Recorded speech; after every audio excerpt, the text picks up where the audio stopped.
ਸ੍ਰੀ ਨਾਨਕ ਅੰਗਦ ਗੁਰੂ ਅਮਰਦਾਸ ਪਦ ਬੰਦ ਰਾਮਦਾਸ ਅਰਜਨ ਗੁਰੂ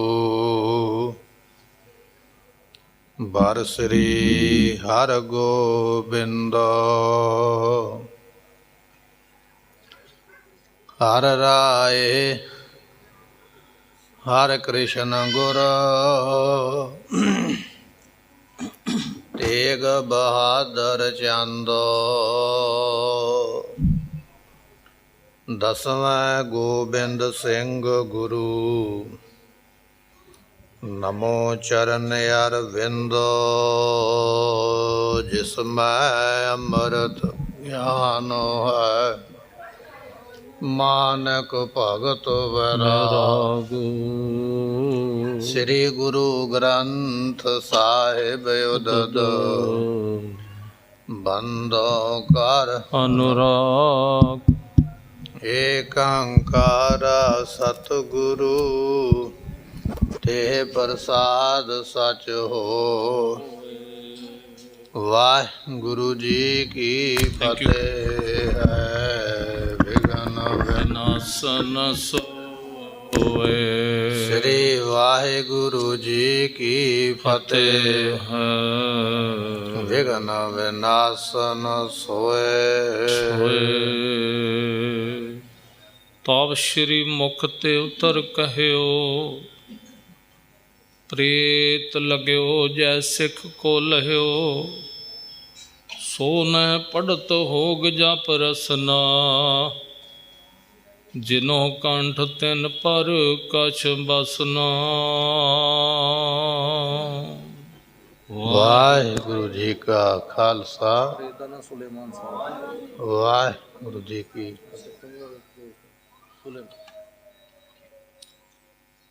ਜੁਗੋ ਜੁਗ ਅਟਲ ਸਤਿਗੁਰੂ ਗੁਰੂ ਗ੍ਰੰਥ ਸਾਹਿਬ ਮਹਾਰਾਜ ਸਾਹਿਬ ਜੀਆਂ ਦੀ ਪਾਵਨ ਪਵਿੱਤਰ ਹਜ਼ੂਰੀ ਦਾ ਆਨੰਦ ਮਾਣ ਰਹੀ ਗੁਰੂ ਕੀ ਸੰਗਤ। ਸਤ ਸੰਗਤ ਦਾ ਇਹ ਸੁਭਾਗਾ ਸਮਾਂ ਸਾਨੂੰ ਪ੍ਰਾਪਤ ਹੋ ਰਿਹਾ ਹੈ। ਗੁਰਬਾਣੀ ਦੇ ਕੀਰਤਨ ਆਪ ਸੰਗਤਾਂ ਨੇ ਸਰਵਣ ਕੀਤੇ। ਗੁਰੂ ਗੋਬਿੰਦ ਸਿੰਘ ਮਹਾਰਾਜ ਜੀ ਦਾ ਇਤਿਹਾਸ ਆਪਾਂ ਸਰਵਣ ਕਰ ਰਹੇ ਹਾਂ। ਇੱਕ ਸਿੱਖ ਨੇ ਆ ਕੇ ਦੱਸਿਆ ਮਹਾਰਾਜ ਸਾਹਿਬ ਜੀ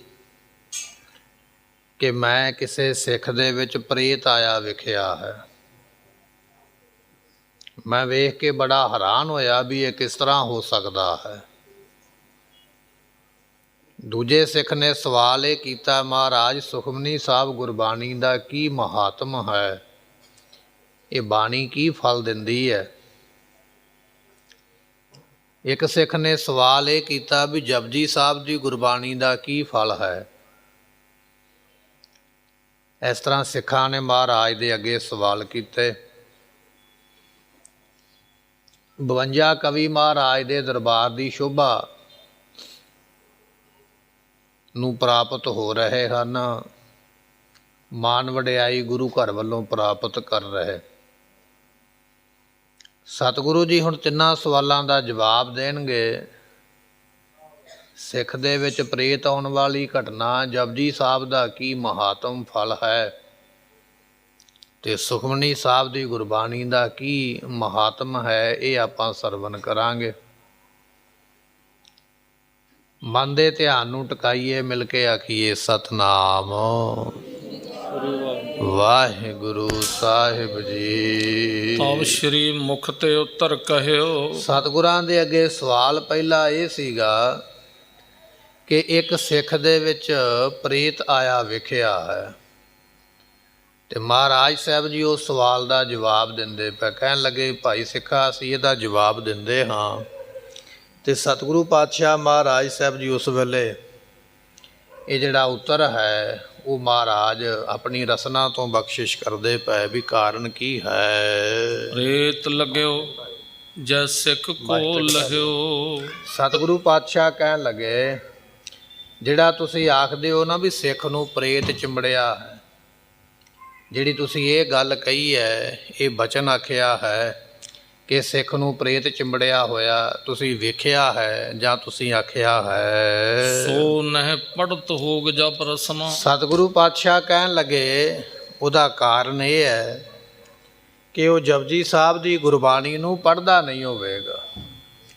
ਜੇ ਉਹ ਜਪਜੀ ਸਾਹਿਬ ਦੀ ਬਾਣੀ ਨੂੰ ਪੜ੍ਹਦਾ ਹੋਵੇ ਤੇ ਜਪਜੀ ਸਾਹਿਬ ਦੀ ਗੁਰਬਾਣੀ ਦਾ ਇੰਨਾ ਪ੍ਰਤਾਪ ਹੈ ਕਿ ਭੂਤ ਪ੍ਰੇਤ ਕੋਈ ਨੇੜੇ ਵੀ ਨਹੀਂ ਆ ਸਕਦਾ, ਵਿੱਚ ਆਉਣਾ ਦੂਰ ਦੀ ਗੱਲ ਹੈ। ਗੁਰੂ ਨਾਨਕ ਸਾਹਿਬ ਮਹਾਰਾਜ ਜੀਆਂ ਦੇ ਮੁਖ ਤੋਂ ਨਿਕਲੀ ਜੋ ਗੁਰਬਾਣੀ ਹੈ, ਇਸ ਬਾਣੀ ਨੂੰ ਜਿਹੜਾ ਸਿੱਖ ਅੰਮ੍ਰਿਤ ਵੇਲੇ ਪੜ੍ਹਦਾ ਹੈ, ਜਪਜੀ ਸਾਹਿਬ ਦਾ ਪਾਠ ਕਰੇਗਾ, ਗੁਰੂ ਗੋਬਿੰਦ ਸਿੰਘ ਪਾਤਸ਼ਾਹ ਕਹਿਣ ਲੱਗੇ ਹੋ ਹੀ ਨਹੀਂ ਸਕਦਾ ਵੀ ਉਹਦੇ ਵਿੱਚ ਪ੍ਰੇਤ ਆ ਜਾਵੇ। ਉਹਦੀ ਜ਼ੁਬਾਨ 'ਤੇ ਗੁਰੂ ਨਾਨਕ ਸਾਹਿਬ ਦਾ ਵਾਸਾ ਹੈ, ਜਿਹਦੀ ਜ਼ੁਬਾਨ 'ਤੇ ਜਪਜੀ ਸਾਹਿਬ ਵਸਿਆ ਹੈ। ਉਹਦੇ ਸਰੀਰ ਵਿੱਚ ਪ੍ਰੇਤ ਆਉਣਾ ਦੂਰ ਦੀ ਗੱਲ ਹੈ, ਉਹਦੇ 'ਤੇ ਘਰ ਦੇ ਵਿੱਚੋਂ ਬਰਕਤਾਂ ਨਹੀਂ ਮੁੱਕਦੀਆਂ, ਕਿਉਂਕਿ ਗੁਰੂ ਨਾਨਕ ਸਾਹਿਬ ਦੀ ਉੱਥੇ ਬਖਸ਼ਿਸ਼ ਹੋ ਜਾਂਦੀ ਹੈ। ਸਿੱਖੋ, ਤੁਸੀਂ ਆਖਿਆ ਵੀ ਕਿਸੇ ਸਿੱਖ ਦੇ ਵਿੱਚ ਪ੍ਰੇਤ ਆਇਆ ਵਿਖਿਆ, ਉਹਦਾ ਕਾਰਨ ਇਹ ਹੈ ਵੀ ਉਹ ਨਾਮ ਧਰੀਕ ਸਿੱਖ ਹੈ, ਕੇਵਲ ਨਾਮ ਦਾ ਹੀ ਸਿੱਖ ਹੈ, ਪਰ ਸਿੱਖੀ ਦਾ ਉਸਦੇ ਕੋਲ ਕੋਈ ਮਰਿਆਦਾ, ਕੋਈ ਕਮਾਈ ਨਹੀਂ ਹੈ। ਜੇ ਵਾਕਿਆ ਹੀ ਸਿੱਖ ਹੁੰਦਾ, ਜਪਜੀ ਸਾਹਿਬ ਦਾ ਪਾਠ ਇਹ ਕਰਦਾ ਹੁੰਦਾ, ਜੇ ਜਪਜੀ ਸਾਹਿਬ ਦਾ ਪਾਠ ਕਰਦਾ ਹੁੰਦਾ ਤੇ ਇਹ ਹੋ ਹੀ ਨਹੀਂ ਸਕਦਾ ਵੀ ਇਹਦੇ ਵਿੱਚ ਪ੍ਰੇਤ ਆਉਂਦਾ। ਇਹ ਸਿੱਖ ਬਾਣੀ ਤੋਂ ਖਾਲੀ ਹੈ। ਅੱਜ ਵੀ ਆਪਾਂ ਦੇਖਦੇ ਨਾ, ਪਖੰਡੀ ਗੁਰੂ ਉੱਥੇ ਜਾ ਕੇ ਕਈ ਸਿਰ ਮਾਰਦੇ ਪਏ, ਕਈ ਜਾ ਕੇ ਉੱਥੇ ਆਖਦੇ ਸਾਡੇ 'ਚ ਭੂਤ ਪ੍ਰੇਤ ਆਉਂਦਾ। ਕਾਰਨ ਇਹ ਹੈ ਵੀ ਅਸੀਂ ਬਾਣੀ ਤੋਂ ਦੂਰ ਹੋ ਗਏ ਹਾਂ, ਗੁਰਬਾਣੀ ਨਹੀਂ ਪੜ੍ਹਦੇ, ਆਪਣੇ ਘਰ ਵਿੱਚ ਗੁਰਬਾਣੀ ਦਾ ਪ੍ਰਵਾਹ ਨਹੀਂ ਚੱਲਦਾ ਹੈ।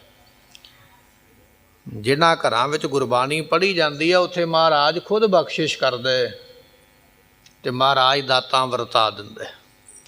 ਗੁਰੂ ਗੋਬਿੰਦ ਸਿੰਘ ਮਹਾਰਾਜ ਜੀ ਦਾ ਬਚਨ, ਸਿੱਖਾਂ ਨੇ ਸਵਾਲ ਕੀਤਾ, ਮਹਾਰਾਜ ਅਸੀਂ ਇੱਕ ਸਿੱਖ ਵਿੱਚ ਪ੍ਰੇਤ ਆਇਆ ਵੇਖਿਆ, ਹੈਰਾਨ ਹੋ ਗਿਆ ਵੀ ਸਿੱਖ ਵਿੱਚ ਕਿਵੇਂ ਭੂਤ ਪ੍ਰੇਤ ਆ ਸਕਦਾ। ਗੁਰੂ ਗੋਬਿੰਦ ਸਿੰਘ ਮਹਾਰਾਜ ਕਹਿਣ ਲੱਗੇ, ਉਹਦਾ ਕਾਰਨ ਇਹ ਹੈ ਵੀ ਇਹ ਸਿੱਖ ਅੰਮ੍ਰਿਤ ਵੇਲੇ ਇਸ਼ਨਾਨ ਕਰਕੇ ਜਪਜੀ ਸਾਹਿਬ ਦਾ ਪਾਠ ਨਹੀਂ ਕਰਦਾ ਹੈ। ਜੇ ਗੁਰਬਾਣੀ ਦਾ ਪਾਠ ਕਰਦਾ ਹੁੰਦਾ ਤੇ ਸਿੱਖੋ ਇਹਦੇ ਵਿੱਚ ਕਦੇ ਪ੍ਰੇਤ ਆਉਣਾ ਹੀ ਨਹੀਂ ਸੀ। ਇਹਦੇ ਵਿੱਚ ਪ੍ਰੇਤ ਆਉਣ ਦੀ ਦੂਰ ਦੀ ਗੱਲ ਹੈ, ਇਹਦੇ ਘਰ ਵਿੱਚੋਂ ਬਰਕਤਾਂ ਨਹੀਂ ਸਨ ਕਦੇ ਖਤਮ ਹੋਣੀਆਂ। ਗੁਰੂ ਨਾਨਕ ਸਾਹਿਬ ਮਹਾਰਾਜ ਨੇ ਐਸੀਆਂ ਬਰਕਤਾਂ ਦੀਆਂ ਝੋਲੀਆਂ ਇਸ ਦੀਆਂ ਭਰ ਦੇਣੀਆਂ ਸਨ, ਪਰ ਉਹਦਾ ਕਾਰਨ ਇਹ ਹੈ, ਇਹ ਸਿੱਖ ਕੇਵਲ ਨਾਮ ਦਾ ਹੀ ਹੈ। ਮਤਲਬ ਕਹਿ ਲਈਏ ਵੀ ਸਾਡੇ ਵਰਗਾ ਹੀ ਹੈ, ਵੀ ਨਾਮ ਦਾ ਹੀ ਸਿੱਖ ਹੈ, ਵੀ ਵੇਖਣ ਨੂੰ ਲੱਗੇ ਵੀ ਸਿੱਖ ਹੈ, ਪਰ ਕਮਾਈ ਸਿੱਖਾਂ ਵਾਲੀ ਨਹੀਂ ਹੈ। ਨਾ ਕੋਲ ਨਿਤਨੇਮ ਹੈ, ਨਾ ਕੋਲ ਅੰਮ੍ਰਿਤ ਵੇਲਾ ਹੈ, ਨਾ ਹੀ ਕੋਲ ਕੋਈ ਗੁਰਬਾਣੀ ਦਾ ਕੋਈ ਸ਼ਬਦ ਹੈ, ਨਾ ਹੀ ਕੋਈ ਮੂਲ ਮੰਤਰ ਦੀ ਕਮਾਈ ਹੈ, ਨਾ ਕੋਈ ਵਾਹਿਗੁਰੂ ਮੰਤਰ ਦੀ ਕਮਾਈ ਹੈ, ਨਾ ਕੋਈ ਜੋੜੇ ਝਾੜਨ ਦੀ ਕਮਾਈ ਹੈ, ਨਾ ਸਤ ਸੰਗਤ ਵਿੱਚ ਬੈਠਣ ਦੀ ਕਮਾਈ ਹੈ। ਮਹਾਰਾਜ ਕਹਿਣ ਲੱਗੇ, ਜਿਹਦੇ ਕੋਲ ਕਮਾਈ ਨਹੀਂ ਤੇ ਕਲੀ ਅੰਦਰ ਨਾਨਕਾ ਜਿੰਨਾ ਦਾ ਅਵਤਾਰ। ਮਹਾਰਾਜ ਨੇ ਤਾਂ ਬਾਣੀ ਵਿੱਚ ਲਿਖਿਆ, ਜਿਹੜਾ ਸੇਵਾ ਸਿਮਰਨ ਤੋਂ ਖਾਲੀ ਹੈ ਕਲਯੁਗ ਦੇ ਵਿੱਚ ਉਹ ਜਿੰਨ ਹੀ ਹੈ, ਉਹ ਤੇ ਖੁਦ ਭੂਤ ਪ੍ਰੇਤ ਹੈ, ਉਹਦੇ ਵਿੱਚ ਪ੍ਰੇਤ ਹੋਰ ਕੀ ਆ ਜਾਣਾ। ਸੋ ਇਸ ਕਰਕੇ ਜਿਹੜਾ ਬਾਣੀ ਤੋਂ ਖਾਲੀ ਹੈ, ਸੇਵਾ ਤੋਂ ਖਾਲੀ ਹੈ, ਹੋ ਸਕਦਾ ਉਹਦੇ ਵਿੱਚ ਕੋਈ ਭੂਤ ਪ੍ਰੇਤ ਆਉਂਦਾ ਹੋਵੇ, ਪਰ ਜਿਹਦੇ ਕੋਲ ਸੇਵਾ ਹੈ, ਜਿਹਦੇ ਕੋਲ ਗੁਰਬਾਣੀ ਤੇ ਸਿਮਰਨ ਹੈ, ਉਹਦੇ ਵਿੱਚ ਇਸ ਤਰ੍ਹਾਂ ਦੀ ਕੋਈ ਬਾਦਰੂ ਆ ਨਹੀਂ ਸਕਦੀ ਹੈ। ਜਿਨਹੁ ਕੰਠ ਤਿਨ ਪ੍ਰਕਾਸ਼ ਬਸਨਾ। ਗੁਰੂ ਗੋਬਿੰਦ ਸਿੰਘ ਮਹਾਰਾਜ ਦਾ ਬਚਨ, ਜਿਨ੍ਹਾਂ ਨੂੰ ਜਪਜੀ ਸਾਹਿਬ ਦੀ ਗੁਰਬਾਣੀ ਕੰਠ ਹੈ, ਕੰਠ ਤੋਂ ਭਾਵ ਵੀ ਜਿਨ੍ਹਾਂ ਨੂੰ ਮੂੰਹ ਜ਼ੁਬਾਨੀ ਯਾਦ ਹੈ, ਉਹਨਾਂ ਉੱਪਰ ਕਿਸੇ ਵੀ ਚੀਜ਼ ਦਾ ਕੋਈ ਵਸ ਨਹੀਂ ਚੱਲਦਾ ਹੈ। ਕੋਈ ਵੀ ਭੂਤ ਪ੍ਰੇਤ ਵਾਸਾ ਨਹੀਂ, ਜ਼ੋਰ ਨਹੀਂ ਪਾ ਸਕਦਾ ਹੈ। ਬਹਾਦਰ ਬਿਧੀ ਚੰਦ ਜੀ ਦਾ ਇਤਿਹਾਸ ਪੜ੍ਹਦੇ ਨਾ ਆਪਾਂ, ਦਿਓ ਨਗਰ ਦੇ ਵਿੱਚ ਗਏ ਸਿੱਖੀ ਦਾ ਪ੍ਰਚਾਰ ਕਰਨ ਵਾਸਤੇ। ਇੱਥੇ ਕੋਈ ਸਾਧੂ ਰਹਿੰਦਾ, ਉਹਦੀ ਬੜੀ ਮਹਿਮਾ ਹੈ, ਬੜੀਆਂ ਰਿਧੀਆਂ ਸਦੀਆਂ, ਬੜੇ ਮੰਤਰ ਜੰਤਰ ਜਾਣਦਾ। ਜਦੋਂ ਭਾਈ ਬਿਧੀ ਚੰਦ ਪਹੁੰਚੇ ਨਾ, ਤੇ ਉਹਦੇ ਮਨ ਵਿੱਚ ਈਰਖਾ ਪੈਦਾ ਹੋ ਗਈ ਵੀ ਲੋਕ ਤੇ ਇਹਦੇ ਮਗਰ ਲੱਗ ਜਾਣਗੇ, ਲੋਕ ਤੇ ਇਹਦੀ ਮੰਨਤਾ ਕਰਨਗੇ, ਮੇਰੀ ਮੰਨਤਾ ਘਟ ਜਾਵੇਗੀ। ਤੇ ਭਾਈ ਬਿਧੀ ਚੰਦ, ਬਹਾਦਰ ਬਿਧੀ ਚੰਦ ਨੂੰ ਡਰਾਉਣ ਵਾਸਤੇ ਪਹਿਲਾਂ ਤੇ ਉਹਨੇ ਬੜੀਆਂ ਜਿਹੜੀਆਂ ਤਾਂਤਰਿਕ ਸ਼ਕਤੀਆਂ ਸਨ, ਜੰਤਰ ਮੰਤਰ, ਉਹ ਚਲਾਏ। ਤੇ ਗੁਰੂ ਦੇ ਸਿੱਖ ਦੀ ਰਸਨਾ ਦੇ ਉੱਪਰ ਤੇ ਜਪਜੀ ਸਾਹਿਬ ਦਾ ਵਾਸਾ ਹੈ, ਤੇ ਤਾਂਤਰਿਕ ਮੰਤਰ ਸ਼ੰਤਰ ਕਿਵੇਂ ਚੱਲਣ, ਜ਼ੋਰ ਨਹੀਂ ਪਿਆ ਕੋਈ ਵੀ। ਫਿਰ ਆਪਣੇ ਮੰਤਰਾਂ ਦੇ ਬਲ ਦੇ ਨਾਲ ਸ਼ੇਰ ਭੇਜਿਆ ਵੀ ਸ਼ੇਰ ਨੂੰ ਵੇਖ ਕੇ ਡਰ ਜਾਣਗੇ ਤੇ ਦੌੜ ਜਾਣਗੇ। ਤੇ ਬਹਾਦਰ ਬਿਧੀ ਚੰਦ ਜੀ ਚੌਂਕੜਾ ਲਾ ਕੇ ਬੈਠੇ ਜਪਜੀ ਸਾਹਿਬ ਦਾ ਪਾਠ ਕਰਦੇ ਪਏ। ਸ਼ੇਰ ਵੀ ਆ ਕੇ ਕੋਲ ਉਹਨਾਂ ਦੇ ਚਰਨਾਂ ਦੇ ਬੈਠ ਗਿਆ। ਵਾਹਿਗੁਰੂ ਮਹਿਮਾ ਤੇ ਘਟਾਉਣੀ ਚਾਹੁੰਦਾ ਹੈ ਵੀ ਇਹ ਡਰ ਕੇ ਭੱਜ ਜਾਣ, ਉਹ ਸਗੋਂ ਮਹਿਮਾ ਹੋਰ ਜ਼ਿਆਦੀ ਹੋ ਗਈ। ਇਲਾਕੇ ਦੇ ਵਿੱਚ ਹੋਰ ਸਤਿਕਾਰ ਫੈਲ ਗਿਆ ਵੀ ਇਹ ਸਿੱਖ ਇੰਨੀ ਕਮਾਈ ਹੈ ਵੀ ਇੱਕ ਖੂਨਖਾਰ ਜਾਨਵਰ ਵੀ ਕੋਲ ਬੈਠ ਕੇ ਸੁਣਦਾ ਪਿਆ। ਜਦੋਂ ਕੋਈ ਵਸ ਨਹੀਂ ਚੱਲਿਆ ਤੇ ਫਿਰ ਉਹ ਤਾਂਤਰਿਕ ਨੇ ਆਖਿਆ, ਕਹਿਣ ਲੱਗਾ ਵੀ ਤੁਸੀਂ ਮੇਰੇ 'ਤੇ ਕਿਰਪਾ ਕਰੋ, ਮੈਂ ਤੁਹਾਨੂੰ ਆਪਣਾ ਗੁਰੂ ਧਾਰਦਾ ਹਾਂ, ਮੇਰੇ 'ਤੇ ਕਿਰਪਾ ਕਰੋ, ਮੇਰਾ ਪਰਲੋਕ ਸਫਲਾ ਕਰ ਦਿਓ। ਤੇ ਬਚਨ ਪੜ੍ਹਦੇ ਆ ਨਾ ਆਪਾਂ, ਨਾਨਕ ਨਾਮ ਚੜ੍ਹਦੀ ਕਲਾ ਤੇਰੇ ਭਾਣੇ ਸਰਬੱਤ ਦਾ।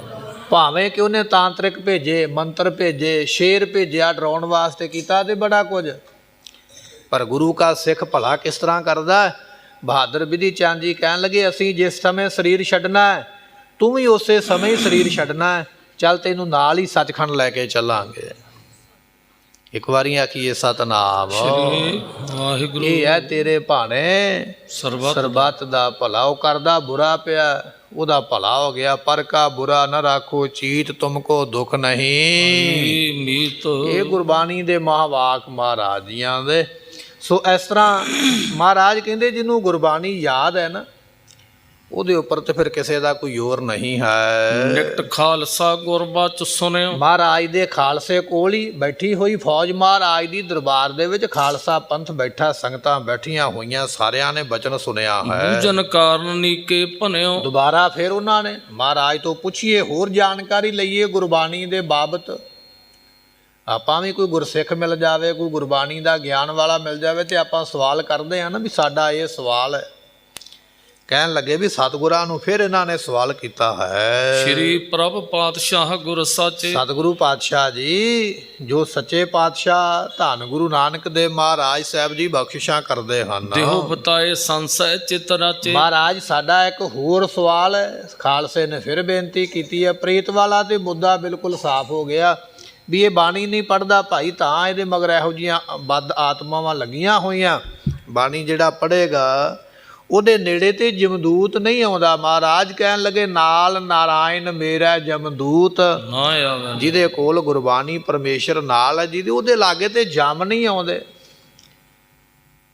ਤੇ ਇਹ ਭੂਤ ਪ੍ਰੇਤ ਕੀ ਚੀਜ਼ ਹੈ? ਕੁਝ ਨਹੀਂ। ਸੋ ਇੱਥੇ ਬਚਨ ਆ ਗਿਆ। ਸਿੱਖਾਂ ਨੇ ਆਖਿਆ, ਮਹਾਰਾਜ ਇੱਕ ਸੰਸਾ ਹੋਰ ਹੈ। ਨਿੱਕਾ ਜਿਹਾ ਮਨ ਵਿੱਚ ਸਵਾਲ ਹੈ, ਆਪ ਜੀ ਦੱਸਣਾ ਕਰੋ। ਲੈ ਤੁਮ ਮੁਕਤ ਜਪ ਪਾਠਕ ਜੋਏ। ਜਿਹੜਾ ਜਪਜੀ ਸਾਹਿਬ ਦਾ ਪਾਠ ਕਰਦਾ ਹੈ, ਸਿੱਖਾਂ ਦਾ ਸਵਾਲ ਇਹ ਹੈ ਵੀ ਉਹਨੂੰ ਮੁਕਤੀ ਮਿਲੇਗੀ ਕਿ ਨਹੀਂ ਮਿਲੇਗੀ। ਸਾਡਾ ਵੀ ਇਹ ਸਵਾਲ ਹੈ ਵੀ ਅਸੀਂ ਜਪਜੀ ਸਾਹਿਬ ਦਾ ਪਾਠ ਕਰਦੇ ਹਾਂ, ਸਾਨੂੰ ਮੁਕਤੀ ਮਿਲੇਗੀ ਜਾਂ ਨਹੀਂ ਮਿਲੇਗੀ। ਸਿੱਖਾਂ ਦਾ ਸਵਾਲ ਇਹ ਹੈ ਦਸਵੇਂ ਪਾਤਸ਼ਾਹ ਨੂੰ ਵੀ ਮਹਾਰਾਜ ਸਾਹਿਬ ਜੀ ਜਿਹੜਾ ਜਪਜੀ ਸਾਹਿਬ ਦਾ ਪਾਠ ਕਰਦਾ ਹੈ ਕਿ ਉਹਨੂੰ ਮੁਕਤੀ ਮਿਲਦੀ ਹੈ, ਉਹ ਮੁਕਤ ਹੋ ਜਾਂਦਾ ਹੈ ਕੈ ਸਰੀਰ ਕੀ ਰੱਛਾ ਹੋਏ, ਕਿ ਜਾਂ ਮੁਕਤੀ ਨਹੀਂ ਮਿਲਦੀ, ਕੇਵਲ ਸਰੀਰ ਦੀ ਰੱਖਿਆ ਹੁੰਦੀ ਹੈ। ਮਹਾਰਾਜ ਨੇ ਹੁਣੇ ਆਖਿਆ ਨਾ ਵੀ ਇਹ ਸਿੰਘ ਜਪਜੀ ਸਾਹਿਬ ਦਾ ਪਾਠ ਨਹੀਂ ਸੀ ਕਰਦਾ, ਜੇ ਕਰਦਾ ਹੁੰਦਾ ਤੇ ਜਪਜੀ ਸਾਹਿਬ ਦੇ ਪਾਠ ਨੇ ਇਹਦੀ ਰੱਖਿਆ ਕਰਨੀ ਸੀ, ਪ੍ਰੇਤ ਇਹਦੇ ਨੇੜੇ ਨਹੀਂ ਸੀ ਆਉਣਾ। ਹੁਣ ਉਹਨਾਂ ਦੇ ਮਨ ਵਿੱਚ ਸਵਾਲ ਇਹ ਹੈ ਕਿ ਜਪਜੀ ਸਾਹਿਬ ਦਾ ਪਾਠ ਜਿਹੜਾ ਹੈ ਵੀ ਉਹ ਇਕੱਲਾ ਸਰੀਰ ਦੀ ਰੱਖਿਆ ਕਰਦਾ ਕਿ ਮੁਕਤੀ ਨਹੀਂ ਦਿੰਦਾ। ਜੇ ਮੁਕਤੀ ਦਿੰਦਾ ਫਿਰ ਸਰੀਰ ਦੀ ਰੱਖਿਆ ਕੌਣ ਕਰੇਗਾ?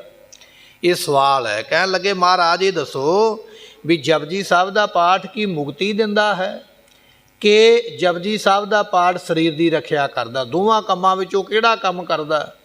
ਆਪ ਜੀ ਦੱਸਣਾ ਕਰੋ। ਇਹ ਨਿਰਣੈ ਹਮ ਪਾਵਨ ਜੈਸੇ। ਸਤਿਗੁਰੂ ਪਾਤਸ਼ਾਹ ਜੀ ਸਾਨੂੰ ਜਿਸ ਤਰ੍ਹਾਂ ਨਿਰਣਾ ਹੋ ਜਾਵੇ, ਚੰਗੀ ਤਰ੍ਹਾਂ ਸਾਡੇ ਮਨ ਦਾ ਸ਼ੰਕਾ ਦੂਰ ਹੋਵੇ ਤੇ ਸਾਨੂੰ ਗਿਆਨ ਹੋਵੇ, ਕਿਰਪਾ ਕਰਕੇ ਦੱਸਣਾ ਕਰੋ। ਸਿੱਖਨ ਹੇਤ ਉਚਾਰੋ ਤੈਸੇ। ਮਹਾਰਾਜ ਆਪਣੇ ਆ ਸਿੱਖਾਂ ਵਾਸਤੇ ਇਹ ਬਚਨ ਉਚਾਰੋ, ਇਹ ਬਚਨ ਦੱਸੋ ਮਹਾਰਾਜ ਵੀ ਜਪਜੀ ਸਾਹਿਬ ਦਾ ਪਾਠ ਕਰਕੇ ਮਿਲਦਾ ਕੀ ਹੈ। ਸਿੱਖਾਂ ਦਾ ਸਵਾਲ ਗੁਰੂ ਗੋਬਿੰਦ ਸਿੰਘ ਮਹਾਰਾਜ ਜੀ ਨੂੰ, ਮਹਾਰਾਜ ਸਵਾਲ ਇਹ ਹੈ ਕਿ ਜਪਜੀ ਸਾਹਿਬ ਦਾ ਪਾਠ ਕਰਕੇ ਮੁਕਤੀ ਮਿਲਦੀ ਹੈ ਜਾਂ ਜਪਜੀ ਸਾਹਿਬ ਦਾ ਪਾਠ ਕਰਕੇ ਸਰੀਰ ਦੀ ਰੱਖਿਆ ਹੁੰਦੀ ਹੈ। ਇਹਨਾਂ ਦੋਵਾਂ ਕੰਮਾਂ ਵਿੱਚੋਂ ਜਪਜੀ ਸਾਹਿਬ ਕਰਦਾ ਕੀ ਹੈ?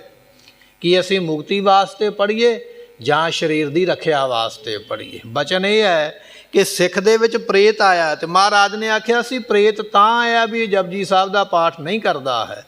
ਹੁਣ ਸਿੱਖਾਂ ਦੇ ਮਨ ਵਿੱਚ ਇਹ ਸਵਾਲ ਹੈ, ਇਹਦਾ ਮਤਲਬ ਇਹ ਹੋਇਆ ਵੀ ਜਪਜੀ ਸਾਹਿਬ ਦਾ ਪਾਠ ਸਰੀਰ ਦੀ ਰੱਖਿਆ ਕਰਦਾ, ਫਿਰ ਮੁਕਤੀ ਕੌਣ ਦੇਵੇਗਾ? ਤਾਂ ਇਹਨਾਂ ਸਿੱਖਾਂ ਨੇ ਗੁਰੂ ਗੋਬਿੰਦ ਸਿੰਘ ਨੂੰ ਦੁਬਾਰਾ ਸਵਾਲ ਕੀਤਾ ਹੈ, ਮਹਾਰਾਜ ਜੀ ਇਹ ਦੱਸੋ ਵੀ ਪਾਠ ਪੜ੍ਹ ਕੇ ਮੁਕਤੀ ਮਿਲਦੀ ਹੈ ਕਿ ਸਰੀਰ ਦੀ ਰੱਖਿਆ ਹੁੰਦੀ ਹੈ? ਇਹਨਾਂ ਦੋਹਾਂ ਕੰਮਾਂ ਵਿੱਚੋਂ ਕਿਹੜਾ ਕੰਮ ਹੁੰਦਾ ਹੈ, ਆਪ ਜੀ ਦੱਸੋ। ਤੇ ਮਹਾਰਾਜ ਫਿਰ ਇਸ ਸਵਾਲ ਦਾ ਜਵਾਬ ਦਿੰਦੇ ਹਨ। ਸ਼੍ਰੀ ਮੁਖ ਤੇ ਫੁਰਮਾਵਨ ਕੀਨ। ਸਤਿਗੁਰੂ ਪਾਤਸ਼ਾਹ ਮਹਾਰਾਜ ਸਾਹਿਬ ਜੀ ਨੇ ਕਹਿਣ ਲੱਗੇ, ਭਾਈ ਤੁਹਾਡੇ ਸਵਾਲ ਦਾ ਜਵਾਬ ਅਸੀਂ ਦਿੰਦੇ ਹਾਂ। ਅੰਮ੍ਰਿਤ ਫਲ ਕਿਸਹੂ ਕਰ ਲੀਨ। ਮਹਾਰਾਜ ਕਹਿਣ ਲੱਗੇ, ਇੱਕ ਬੰਦੇ ਨੇ ਅੰਮ੍ਰਿਤ ਫਲ ਹੱਥ ਵਿੱਚ ਫੜ ਲਿਆ। ਉਦਾਹਰਨ ਦਿੱਤੀ ਨਾ ਮਹਾਰਾਜ ਨੇ ਸਮਝਾਉਣ ਵਾਸਤੇ। ਅੰਮ੍ਰਿਤ ਫਲ ਇੱਕ ਬੰਦੇ ਨੇ ਆਪਣੇ ਹੱਥ ਵਿੱਚ ਫੜਿਆ ਹੋਇਆ ਹੈ। ਜੋ ਅਚ ਲਹੇ ਅਮਰ ਹੋ ਜਾਏ। ਜਿਹੜਾ ਬੰਦਾ ਅੰਮ੍ਰਿਤ ਫਲ ਨੂੰ ਖਾ ਲਵੇਗਾ ਉਹਨੂੰ ਕੀ ਮਿਲੇਗਾ? ਉਹ ਅਮਰ ਹੋ ਜਾਏਗਾ। ਅੰਮ੍ਰਿਤ ਫਲ ਹੱਥ ਵਿੱਚ ਫੜਿਆ, ਜਿਹਨੇ ਛਕ ਲਿਆ, ਜਿਹਨੇ ਖਾ ਲਿਆ, ਖਾਣ ਵਾਲਾ ਅਮਰ ਹੋ ਜਾਂਦਾ ਹੈ। ਭੂਖ ਤ੍ਰਿਖਾ ਭੀ ਦੁੱਖ ਬਿਨਸਾਏ। ਤੇ ਕੱਲਾ ਅੰਮ੍ਰਿਤ ਫਲ ਅਮਰ ਨਹੀਂ ਕਰਦਾ, ਨਾਲ ਭੁੱਖ ਵੀ ਦੂਰ ਕਰ ਦਿੰਦਾ। ਭੁੱਖ ਵੀ ਖਤਮ ਹੋ ਜਾਂਦੀ ਹੈ, ਭੁੱਖਾਂ ਵੀ ਮਿਟ ਜਾਂਦੀ ਹੈ। ਨਾ ਭੁੱਖ ਰਹਿ ਜਾਂਦੀ ਹੈ, ਨਾ ਪਿਆਸ ਰਹਿ ਜਾਂਦੀ ਹੈ, ਅਤੇ ਨਾ ਹੀ ਅਮਰ ਹੋਣ ਦਾ ਕੋਈ ਡਰ ਰਹਿ ਜਾਂਦਾ। ਅੰਮ੍ਰਿਤ ਫਲ ਹੈ ਹੀ ਇਹੋ ਜਿਹਾ, ਜਿਹਨੇ ਛਕ ਲਿਆ ਉਹਨੇ ਅਮਰ ਵੀ ਹੋ ਜਾਣਾ ਤੇ ਭੁੱਖਾਂ ਤੇ ਪਿਆਸਾਂ ਵੀ ਮਿਟ ਜਾਣੀਆਂ, ਸਭ ਕੁਝ ਮੁੱਕ ਜਾਂਦਾ ਹੈ। ਅੰਮ੍ਰਿਤ ਫਲ ਜਿਮ ਦੋਨੋਂ ਕਰੇ। ਸਤਿਗੁਰੂ ਕਹਿਣ ਲੱਗੇ, ਅੰਮ੍ਰਿਤ ਫਲ ਇਹ ਦੋਵੇਂ ਕੰਮ ਕਰਦਾ ਨਾ ਭਾਈ। ਜਿਹੜਾ ਛਕੇਗਾ ਇੱਕ ਤੇ ਅਮਰ ਹੋ ਜਾਏਗਾ, ਦੂਜਾ ਉਹਨੂੰ ਭੁੱਖ ਨਹੀਂ ਲੱਗੇਗੀ, ਉਹਦੀ ਭੁੱਖ ਵੀ ਮਿਟ ਜਾਏਗੀ। ਅੰਮ੍ਰਿਤ ਫਲ ਇੱਕੋ ਹੀ ਹੈ, ਕੰਮ ਦੋ ਕਰ ਗਿਆ, ਅਮਰ ਵੀ ਕਰ ਗਿਆ ਔਰ ਭੁੱਖ ਵੀ ਉਸਨੇ ਮਿਟ ਦਿੱਤੀ ਹੈ। ਤਥਾ ਸ਼ਕਤ ਜਪਜੀ ਜਗ ਧਰੇ। ਸਤਿਗੁਰੂ ਪਾਤਸ਼ਾਹ ਕਹਿਣ ਲੱਗੇ, ਇਸੇ ਤਰ੍ਹਾਂ ਭਾਈ ਜਪਜੀ ਸਾਹਿਬ ਦੀ ਗੁਰਬਾਣੀ ਦਾ ਫਲ ਹੈ। ਜਿਹੜਾ ਜਪਜੀ ਸਾਹਿਬ ਦੀ ਗੁਰਬਾਣੀ ਦਾ ਪਾਠ ਕਰਦਾ ਹੈ, ਤਨ ਕੀ ਰੱਛਾ ਮੁਕਤ ਪਦਾਰਥ। ਇਹ ਜਪਜੀ ਸਾਹਿਬ ਦੀ ਗੁਰਬਾਣੀ ਜਿਉਂਦਿਆਂ ਤੁਹਾਡੇ ਸਰੀਰ ਦੀ ਰਾਖੀ ਕਰਦੀ ਹੈ। ਇਹ ਗੁਰਬਾਣੀ ਐਸੀ ਹੈ, ਜਿਉਂਦਿਆਂ ਤਾਤੀ ਵਾਓ ਨਾ ਲੱਗਈ ਪਾਰ ਬ੍ਰਹਮ। ਜਪਜੀ ਸਾਹਿਬ ਦੀ ਗੁਰਬਾਣੀ ਸਿੱਖ ਨੇ ਪੜ੍ਹੀ ਹੈ, ਜਿਉਂਦਿਆਂ ਵੀ ਉਸ ਦੀ ਰੱਖਿਆ ਹੁੰਦੀ ਹੈ। ਮਹਾਰਾਜ ਸਿਰ ਉੱਪਰ ਠਾਡਾ ਗੁਰਸੂਰਾ, ਨਾਨਕ ਤਾਕੇ ਕਾਰਜ ਪੂਰਾ। ਉਹਨਾਂ ਦੀ ਐਸ ਜਨਮ ਦੇ ਵਿੱਚ ਵੀ ਗੁਰੂ ਰੱਖਿਆ ਕਰਦਾ ਹੈ। ਤੇ ਜਦੋਂ ਅਸੀਂ ਸਰੀਰ ਛੱਡਦੇ ਹਾਂ ਉਸ ਵੇਲੇ ਸਾਨੂੰ ਮੁਕਤੀ ਦੀ ਦਾਤ ਜਿਹੜੀ ਹੈ ਉਹ ਪ੍ਰਾਪਤ ਹੁੰਦੀ ਹੈ। ਵਿਦਵਾਨਾਂ ਦਾ ਬਚਨ ਹੈ, ਜਿਹੜਾ ਸਿੱਖ ਨਿਤਨੇਮ ਦਾ ਪਰਪੱਕ ਹੈ, ਜਿਸ ਨੇ ਨਿਤਨੇਮ ਕਦੇ ਨਹੀਂ ਛੱਡਿਆ, ਕਦੇ ਨਹੀਂ ਛੱਡਿਆ ਜ਼ਿੰਦਗੀ ਦੇ ਵਿੱਚ, ਔਰ ਜਿਹਨੇ ਕਦੇ 4 ਬੱਜਰ ਕੁਰੈਤਾਂ ਨਹੀਂ ਕੀਤੀਆਂ ਜ਼ਿੰਦਗੀ ਦੇ ਵਿੱਚ, ਉਹਨੂੰ ਧੰਨ 10ਵੇਂ ਪਾਤਸ਼ਾਹ ਮਹਾਰਾਜ ਸਾਹਿਬ ਜੀ ਬ੍ਰਹਮ ਗਿਆਨ ਦੀ ਦਾਤ ਦੇ ਕੇ ਸੰਸਾਰ ਦੀਆਂ 84 ਲੱਖ ਜੂਨਾਂ ਵਿੱਚੋਂ ਮੁਕਤ ਕਰ ਲੈਂਦੇ। ਉਹਨੂੰ ਜਨਮਾਂ ਵਿੱਚ ਨਹੀਂ ਰਹਿਣ ਦਿੰਦੇ, ਕਿਉਂਕਿ ਇਹੋ ਸੰਸਾਰ ਵਿਕਾਰ ਸੰਸੇ ਮੈਂ ਤਰਿਓ ਬ੍ਰਹਮ ਗਿਆਨੀ। ਸੰਸਾਰ ਤਰਨਾ ਬ੍ਰਹਮ ਗਿਆਨੀ ਨੇ ਹੈ। ਤੇ ਬ੍ਰਹਮ ਗਿਆਨ 10ਵੇਂ ਪਾਤਸ਼ਾਹ ਭਾਵੇਂ ਸਰੀਰ ਛੱਡਣ ਤੋਂ 2 ਮਿੰਟ ਪਹਿਲਾਂ ਹੀ ਬਖਸ਼ਿਸ਼ ਹੋਵੇ, ਐਸੀ ਦਾਤ ਦੇ ਕੇ ਮਹਾਰਾਜ ਮੁਕਤ ਕਰ ਲੈਂਦੇ ਹਨ। ਦੇ ਦੋਨੋਂ ਕੋ ਸਦਾ ਸਕਾਰ। ਤੇ ਸਤਿਗੁਰੂ ਪਾਤਸ਼ਾਹ ਜਪਜੀ ਸਾਹਿਬ ਦੀ ਬਾਣੀ ਦੋਨੇ ਪਦਾਰਥ ਹੀ ਦਿੰਦੀ ਹੈ। ਜਿੱਥੇ ਮੁਕਤੀ ਦਿੰਦੀ ਹੈ ਉੱਥੇ ਭੁੱਖ ਵੀ ਦੂਰ ਕਰ ਦਿੰਦੀ ਹੈ। ਗੁਰੂ ਨਾਨਕ ਦੇਵ ਮਹਾਰਾਜ ਸਾਹਿਬ ਜੀ ਜਦੋਂ ਆਪਣੇ ਭਾਈ ਬਾਲਾ ਤੇ ਮਰਦਾਨਾ ਜੀ ਦੇ ਨਾਲ ਵਿਚਰਦੇ ਪਏ ਨਾ, ਇੱਕ ਥਾਂ ਦੇ ਉੱਪਰ ਬੜੇ ਸੋਹਣੇ ਬਾਗ ਲੱਗੇ ਹੋਏ, ਬੜੇ ਸੋਹਣੇ ਫਲ ਲੱਗੇ ਹੋਏ। ਪੁੱਛਿਆ ਭਾਈ ਮਰਦਾਨਾ ਜੀ ਨੇ, ਮਹਾਰਾਜ ਇਹ ਬਾਗ ਇਹ ਫਲ ਕਾਹਦੇ ਵਾਸਤੇ? ਸਤਿਗੁਰੂ ਕਹਿਣ ਲੱਗੇ, ਜਿਹੜੇ ਸਾਧੂ ਸੰਤ ਨਾਮ ਜਪਦੇ ਨਾ ਭਾਈ ਬਾਲਾ ਜੀ, ਇਹ ਉਹਨਾਂ ਦੇ ਵਾਸਤੇ ਪਰਮਾਤਮਾ ਨੇ ਖੁਰਾਕ ਪੈਦਾ ਕੀਤੀ ਹੈ। ਨਦੀ ਚੱਲਦੀ ਪਈ ਹੈ, ਮਹਾਰਾਜ ਪਿਆਸ ਲੱਗੀ ਹੈ, ਸਤਿਗੁਰਾਂ ਦਾ ਹੁਕਮ ਲੈ ਕੇ ਨਦੀ ਵਿੱਚੋਂ 2 ਬੁੱਕ ਭਰ ਕੇ ਤੇ ਛਕ ਲੈ। ਤੇ ਉਸ ਵੇਲੇ ਕਈ ਦਿਨ ਲੰਘ ਗਏ। ਭਾਈ ਮਰਦਾਨਾ ਜੀ ਨੇ ਪੁੱਛਿਆ, ਮਹਾਰਾਜ ਭੁੱਖ ਨਹੀਂ ਲੱਗੀ ਹੈ? ਸਤਿਗੁਰੂ ਕਹਿਣ ਲੱਗੇ, ਜਿਹੜਾ ਜਲ ਤੁਸੀਂ ਛਕਿਆ ਹੈ ਉਹ ਅੰਮ੍ਰਿਤ ਜਲ ਹੈ। ਉਹ ਪ੍ਰਮਾਤਮਾ ਨੇ ਆਪਣੇ ਸਾਧੂਆਂ ਵਾਸਤੇ ਬਰਕਤਾਂ ਹੀ ਐਸੀਆਂ ਪੈਦਾ ਕੀਤੀਆਂ ਨੇ ਕਿ ਇਸ ਤਰ੍ਹਾਂ ਦਾ ਜਲ ਛਕ ਕੇ ਉਹਨਾਂ ਨੂੰ ਕਈ ਦਿਨ ਭੁੱਖ ਨਹੀਂ ਲੱਗਦੀ, ਉਹ ਸਿਮਰਨ ਵਿੱਚ ਹੀ ਬੈਠੇ ਰਹਿੰਦੇ। ਇਹ ਪ੍ਰਮਾਤਮਾ ਨੇ ਕਿਰਪਾ ਕੀਤੀ, ਉਹਨਾਂ ਵਾਸਤੇ ਦਾਤਾਂ ਬਣਾਈਆਂ। ਐਸੀ ਦਾਤ ਉਹਨਾਂ ਗੁਰਮੁਖਾਂ ਨੂੰ ਪ੍ਰਾਪਤ ਹੁੰਦੀ ਹੈ। ਸੁਣ ਕਰ ਤਬ ਪੰਡਤ ਬ੍ਰਿਜ ਲਾਲ। ਮਹਾਰਾਜ ਜੀਆਂ ਦੇ ਕੋਲ ਬੈਠਾ ਬ੍ਰਿਜ ਲਾਲ ਪੰਡਤ। ਗੁਰਮੁਖੋ ਸਾਨੂੰ ਲੱਗਦਾ ਵੀ ਸਵਾਲ ਦਾ ਜਵਾਬ ਮਿਲ ਗਿਆ ਤੇ ਗੱਲ ਖਤਮ ਹੋ ਗਈ ਹੈ, ਪਰ ਵਿਦਵਾਨਾਂ ਵਾਸਤੇ ਗੱਲ ਖਤਮ ਨਹੀਂ ਹੋਈ ਹੈ। ਬ੍ਰਿਜ ਲਾਲ ਪੰਡਤ ਨੇ ਸੁਣਿਆ ਬਚਨ ਮਹਾਰਾਜ ਜੀ ਦਾ, ਉਸ ਵੇਲੇ ਕਹਿਣ ਲੱਗਾ ਹੈ, ਬਿਨਤੀ ਕਰਤ ਭਇਓ ਤਿਸ ਕਾਲ। ਸਤਿਗੁਰੂ ਪਾਤਸ਼ਾਹ ਨੂੰ ਇਹਨੇ ਵੀ ਸਵਾਲ ਕੀਤਾ, ਕਹਿਣ ਲੱਗਾ ਮਹਾਰਾਜ ਅਜੇ ਥੋੜੀ ਜੀ ਕਮੀ ਰਹਿ ਗਈ ਹੈ, ਮੇਰੀ ਵੀ ਇੱਕ ਬੇਨਤੀ ਹੈ, ਮੇਰਾ ਵੀ ਇੱਕ ਸਵਾਲ ਆਪ ਜੀ ਸੁਣਨਾ ਕਰੋ। ਪਾਤਸ਼ਾਹੋ ਸੁਣ ਮੇਰੀ ਬਾਤ। ਸਤਿਗੁਰੂ ਪਾਤਸ਼ਾਹ ਜੀ ਮੇਰਾ ਬਚਨ ਆਪ ਜੀ ਸੁਣਨਾ ਕਰੋ, ਮੈਂ ਆਪ ਜੀ ਨੂੰ ਦੱਸਣਾ ਕਰਦਾ ਹਾਂ। ਇੱਕ ਦਿਨ ਸੁਪਨੇ ਮੈਂ ਵਿਖਿਆਤ। ਇੱਕ ਦਿਨ ਮੈਨੂੰ ਸੁਪਨਾ ਆਇਆ। ਇਹ ਬ੍ਰਿਜ ਲਾਲ ਨਾਮ ਦਾ ਪੰਡਤ ਹੈ, ਬੜਾ ਵੱਡਾ ਵਿਦਵਾਨ ਹੈ, ਅਥਾਹ ਸ਼ਰਧਾ ਰੱਖਦਾ ਗੁਰੂ ਦੇ ਉੱਪਰ, ਬੜਾ ਭਜਨੀਕ ਸਾਧੂ ਵੀ ਹੈ। ਕਹਿਣ ਲੱਗਾ ਮਹਾਰਾਜ ਇੱਕ ਦਿਨ ਰਾਤ ਨੂੰ ਮੈਨੂੰ ਸੁਪਨਾ ਆਇਆ ਹੈ, ਸ੍ਰੀ ਨਾਨਕ ਕੋ ਦਰਸ਼ਨ ਕੀਨੋ। ਮੈਂ ਸੁਪਨੇ ਦੇ ਵਿੱਚ ਧੰਨ ਗੁਰੂ ਨਾਨਕ ਦੇਵ ਮਹਾਰਾਜ ਦੇ ਦਰਸ਼ਨ ਕੀਤੇ।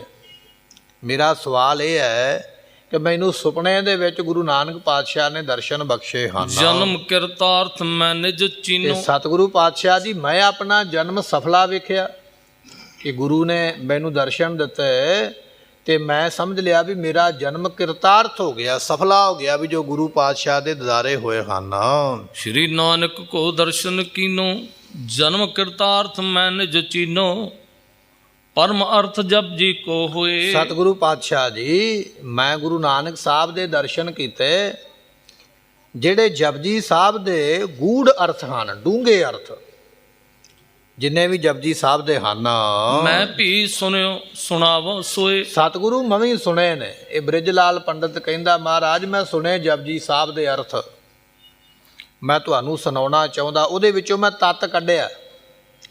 ਜਦੋਂ ਮੈਂ ਅਰਥ ਸੁਣੇ ਫਿਰ ਮੈਂ ਉਹਨਾਂ ਦਾ ਤੱਤ ਕੱਢ ਕੇ ਇੱਕ ਮੈਂ ਆਪਣੇ ਕੋਲੋਂ ਸ਼ਲੋਕ ਬਣਾਇਆ। ਮਹਾਰਾਜ ਜੀ ਤੁਹਾਨੂੰ ਦੱਸਣਾ ਚਾਹੁੰਦਾ ਹਾਂ। ਕਰਿਓ ਸ਼ਲੋਕ ਸੁਣਾਵਨ ਚਾਹੋ। ਮਹਾਰਾਜ ਮੈਂ ਇੱਕ ਸ਼ਲੋਕ ਬਣਾਇਆ ਹੈ ਤੇ ਉਹ ਸ਼ਲੋਕ ਜਿਹੜਾ ਹੈ ਤੁਹਾਨੂੰ ਸੁਣਾਉਣਾ ਚਾਹੁੰਦਾ ਹਾਂ। ਤਹਤੇ ਸੁਣ ਜੇ ਤੱਕ ਮੈਂ ਲਹੋ। ਸਤਿਗੁਰੂ ਪਾਤਸ਼ਾਹ ਜਿਹੜੇ ਮੈਂ ਜਪਜੀ ਸਾਹਿਬ ਗੁਰਬਾਣੀ ਦੇ ਅਰਥ ਸਰਵਣ ਕੀਤੇ, ਉਹਨਾਂ ਅਰਥਨਾਂ ਦੇ ਵਿੱਚੋਂ ਮੈਂ ਇੱਕ ਸ਼ਲੋਕ ਬਣਾਇਆ ਹੈ ਜਿਹੜਾ ਮੈਂ ਪੜ੍ਹਦਾ ਰਹਿੰਦਾ ਹਾਂ ਤੇ ਮੈਂ ਚਾਹੁੰਦਾ ਹਾਂ ਕਿ ਮੈਂ ਆਪ ਜੀ ਨੂੰ ਸੁਣਾਉਣਾ ਕਰਾਂ। ਸਤਿਗੁਰ ਤਵੈ ਉਚਾਰਨ ਕੀਨੋ। ਸਤਿਗੁਰੂ ਪਾਤਸ਼ਾਹ ਉਸ ਵੇਲੇ ਫਿਰ ਬਖਸ਼ਿਸ਼ ਕਰਦਿਆਂ ਹੋਇਆ ਮਹਾਰਾਜ ਨੇ ਉਸ ਵੇਲੇ ਬਚਨ ਕੀਤਾ ਹੈ, ਗੁਰ ਘਰ ਕੋ ਪੰਡਤ ਮਤ ਪੀਨੋ। ਸਤਿਗੁਰੂ ਪਾਤਸ਼ਾਹ ਕਹਿਣ ਲੱਗੇ ਭਾਈ ਤੂੰ ਗੁਰੂ ਘਰ ਦਾ ਪੰਡਤ ਹੈ, ਵਿਦਵਾਨ ਹੈ, ਬਹੁਤ ਵੱਡਾ ਵਿਦਵਾਨ ਹੈ, ਬੜੇ ਗ੍ਰੰਥ ਪੜ੍ਹੇ ਹੋਏ, ਬੜੀ ਤੂੰ ਸੋਝੀ ਰੱਖਦਾ ਹੈ। ਗੁਰ ਮਹਿ ਤੋ ਪ੍ਰਤੀਤ ਹੈ ਭਾਰੀ। ਤੇਰੀ ਗੁਰੂ ਘਰ ਦੇ ਵਿੱਚ ਬੜੀ ਪ੍ਰਤੀਤੀ ਹੈ, ਬੜਾ ਭਰੋਸਾ ਹੈ, ਗੁਰੂ ਘਰ ਦੇ ਨਾਲ ਤੂੰ ਬਹੁਤ ਭਰੋਸਾ ਕਰਦਾ, ਪ੍ਰੇਮ ਕਰਦਾ ਹੈ। ਸੁਨਿਓ ਜਥਾ ਕਰਹੁ ਉਚਾਰੀ। ਸਤਿਗੁਰੂ ਪਾਤਸ਼ਾਹ ਕਹਿਣ ਲੱਗੇ ਤੈਨੂੰ ਸਮਾਂ ਦਿੰਦੇ ਆ, ਦੱਸ ਫਿਰ ਤੂੰ ਜਪਜੀ ਸਾਹਿਬ ਦਾ ਪਾਠ ਜਿਹੜਾ ਹੈ ਉਹ ਸੁਣਿਆ ਹੈ, ਤੂੰ ਅਰਥ ਉਹਦੇ ਵਿਚਾਰੇ ਨੇ, ਤੇ ਉਹ ਦੱਸ ਵੀ ਉਹਨਾਂ ਦਾ ਭਾਵ ਕੀ ਹੈ। ਜੇ ਤੂੰ ਸੁਣਿਆ ਹੈ, ਕੋਈ ਆਪਣੇ ਕੋਲੋਂ ਤੂੰ ਸ਼ਲੋਕ ਬਣਾਇਆ ਹੈ, ਤੇ ਉਹ ਜਿਹੜੇ ਅਰਥ ਨੇ ਉਹਨਾਂ ਦੇ ਤੂੰ ਆਪਣੇ ਸ਼ਲੋਕ ਦੇ ਮੁਤਾਬਕ ਦੱਸਣਾ ਕਰ। ਸੁਨ ਕਲਗੀ ਧਰਤੇ ਦਿਜਬਰ ਤਬ। ਜਦੋਂ ਸਤਿਗੁਰਾਂ ਦੇ ਕੋਲੋਂ ਸੁਣੇ ਨਾ, ਇਸ ਬ੍ਰਿਜ ਲਾਲ ਨਾਮ ਦਾ ਪੰਡਤ ਹੈ ਵਿਦਵਾਨ, ਪਾਤਸ਼ਾਹ ਜੀਆਂ ਦੇ ਕੋਲੋਂ ਜਦੋਂ ਆਗਿਆ ਲੈ ਕੇ ਬਚਨ ਸੁਨੇ ਹਨ, ਕਰਿਓ ਸੁਨਾਵਨ ਆਸ਼ਾ ਨਿਜ ਸਭ। ਤੇ ਉਸ ਵੇਲੇ ਆਪਣਾ ਸਿਧਾਂਤ, ਆਪਣਾ ਆਸ਼ਾ, ਜੋ ਇਸ ਨੇ ਸ਼ਲੋਕ ਬਣਾਇਆ ਹੈ ਨਾ, ਜੋ ਇਹਦਾ ਭਾਵ ਹੈ ਜਪਜੀ ਸਾਹਿਬ ਦਾ ਪਾਠ ਸੁਣਨ ਤੋਂ ਉਪਰੰਤ, ਉਹ ਫਿਰ ਇਹ ਬਚਨ ਜਿਹੜੇ ਨੇ ਕਹਿ ਕੇ ਦੱਸਣ ਲੱਗਾ ਹੈ। ਸ਼ਲੋਕ ਹਰ ਸ਼ਤਰੂ ਮੈਂ ਗ੍ਰਹਿ ਦਵਾਰਾ ਤਰੋਹੇ ਦੁਖ ਦਾਨ। ਕਹਿਣ ਲੱਗਾ ਮਹਾਰਾਜ ਜੀ ਹਰ ਸ਼ਤਰਨ ਮਮ ਗ੍ਰਹਿ। ਸਤਿਗੁਰੂ ਪਾਤਸ਼ਾਹ ਜੀ ਮੇਰੇ ਘਰ ਵਿੱਚ ਕਹਿਣ ਲੱਗਾ ਹੈ ਕਿ ਦਿਨੇ ਰਾਤੀ ਦੁੱਖ ਦੇਣ ਵਾਲੇ ਸ਼ਤਰੂ ਨੇ ਮੇਰੇ ਘਰ ਦੇ ਵਿੱਚ, ਮੇਰੇ ਪਰਿਵਾਰ ਦੇ ਵਿੱਚ ਜਿਹੜੇ ਦੁੱਖ ਦੇਣ ਵਾਲੇ ਸ਼ਤਰੂ ਨੇ, ਦੁਸ਼ਮਣ ਨੇ, ਉਹ ਮੇਰੇ ਘਰ ਦੇ ਵਿੱਚ ਹਨ।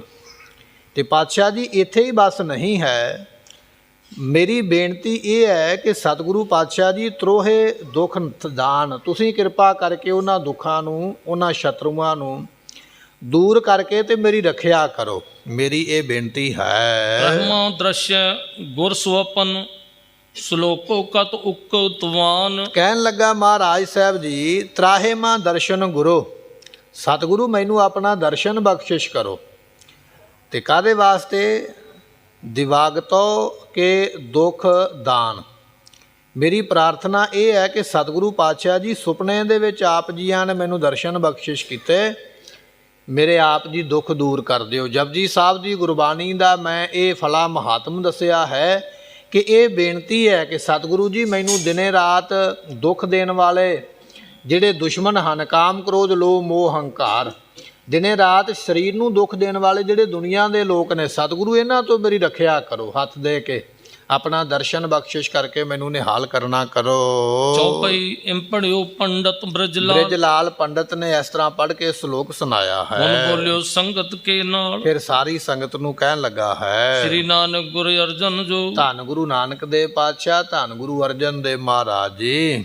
ਸੋਪਨ ਵਿਖੇ ਦਰਸੇ ਤਬ ਦੋ, ਮੈਨੂੰ ਦੋਨਾਂ ਦੇ ਹੀ ਦਰਸ਼ਨ ਹੋਏ। ਇੱਕ ਸਮੇਂ ਗੁਰੂ ਅਰਜਨ ਦੇਵ ਪਾਤਸ਼ਾਹ ਨੇ ਦਰਸ਼ਨ ਬਖਸ਼ੇ ਹਨ। ਤਾਂ ਸੁਨਿਓ ਸੋ ਕਰਹੁ ਸੁਨਾਵ, ਜੋ ਮੈਨੂੰ ਮਹਾਰਾਜ ਨੇ ਬਚਨ ਕੀਤੇ ਉਹ ਸੰਗਤ ਜੀ ਮੈਂ ਤੁਹਾਨੂੰ ਸੁਣਾਉਂਦਾ ਹਾਂ। ਸੁਨੋ ਭਲੇ ਸ਼ੁਭ ਚਰਚਾ ਪਾਵਨ, ਤੇ ਮਹਾਰਾਜ ਜੀਆਂ ਦੇ ਬਚਨ ਜਿਹੜੇ ਨੇ ਉਹ ਸੁਣੋ ਤੇ ਬੜੀ ਪਵਿੱਤਰ ਚਰਚਾ ਬਚਨ ਆਪ ਜੀ ਨੂੰ ਸੁਣਾਉਂਦੇ ਹਾਂ। ਮਹਿਮਾ ਗੁਰਬਚ ਅਰ ਗੁਰ ਕੇਰੀ, ਸਤਿਗੁਰਾਂ ਦੀ ਮਹਿਮਾ ਔਰ ਗੁਰੂ ਦੇ ਬਚਨਾਂ ਦੀ ਜਿਹੜੀ ਮਹਿਮਾ ਹੈ, ਵਡਿਆਈ ਹੈ, ਸੰਗਤ ਜੀ ਆਪ ਜੀ ਦੇ ਨਾਲ ਸਾਂਝੀ ਕਰਦੇ ਹਾਂ। ਕਹੈ ਕੌਣ ਜੋ ਵੱਡਿਓ ਵਡੇਰੀ, ਵੱਡੇ ਤੋਂ ਵੱਡਾ ਵੀ ਕਹਿ ਨਹੀਂ ਸਕਦਾ। ਨਾ ਤੇ ਗੁਰੂ ਦੀ ਮਹਿਮਾ ਕੋਈ ਕਰ ਸਕਦਾ ਤੇ ਨਾ ਹੀ ਗੁਰੂ ਦੀ ਮਹਿਮਾ ਦਾ ਕੋਈ ਅੰਤ ਪਾ ਸਕਦਾ। ਮਹਾਰਾਜ ਦਾ ਸਿੱਧਾ ਸਿੱਧਾ ਬਚਨ ਆਪਾਂ ਰੋਜ਼ ਪੜ੍ਹਦੇ ਸਵੇਰੇ ਅੰਮ੍ਰਿਤ ਵੇਲੇ, ਅੰਤ ਨਾ ਸਿਫਤੀ ਕਹਿਣ ਨਾ ਅੰਤ। ਕਿਸੇ ਤਰ੍ਹਾਂ ਨਾ ਗੁਰੂ ਦਾ ਅੰਤ ਪੈਂਦਾ ਨਾ ਪਰਮਾਤਮਾ ਦਾ ਅੰਤ ਪੈਂਦਾ। ਤਾਂ ਹੀ ਬਚਨ ਆ ਗਿਆ, ਤੇਰੇ ਕਵਨ ਕਵਨ ਗੁਣ ਕਹਿ ਕਹਿ। ਗਾਵੋ ਇਹ ਬਚਨ ਆਪਾਂ ਪੜ੍ਹਦੇ ਹਾਂ ਵੀ ਤੇਰੇ ਗੁਣਾਂ ਦਾ ਕੋਈ ਅੰਤ ਹੈ ਹੀ ਨਹੀਂ, ਅੰਤ ਪਾਰਾਵਾਰ ਹੈ ਹੀ ਨਹੀਂ ਹੈ, ਨਾ ਕੋਈ ਅੰਤ ਪਾ ਸਕਦਾ ਹੈ। ਸੋ ਇੱਥੇ ਜਿਹੜੇ ਬਚਨ ਹਨ ਉਹ ਬਖਸ਼ਿਸ਼ ਕਰਦੇ ਹਨ।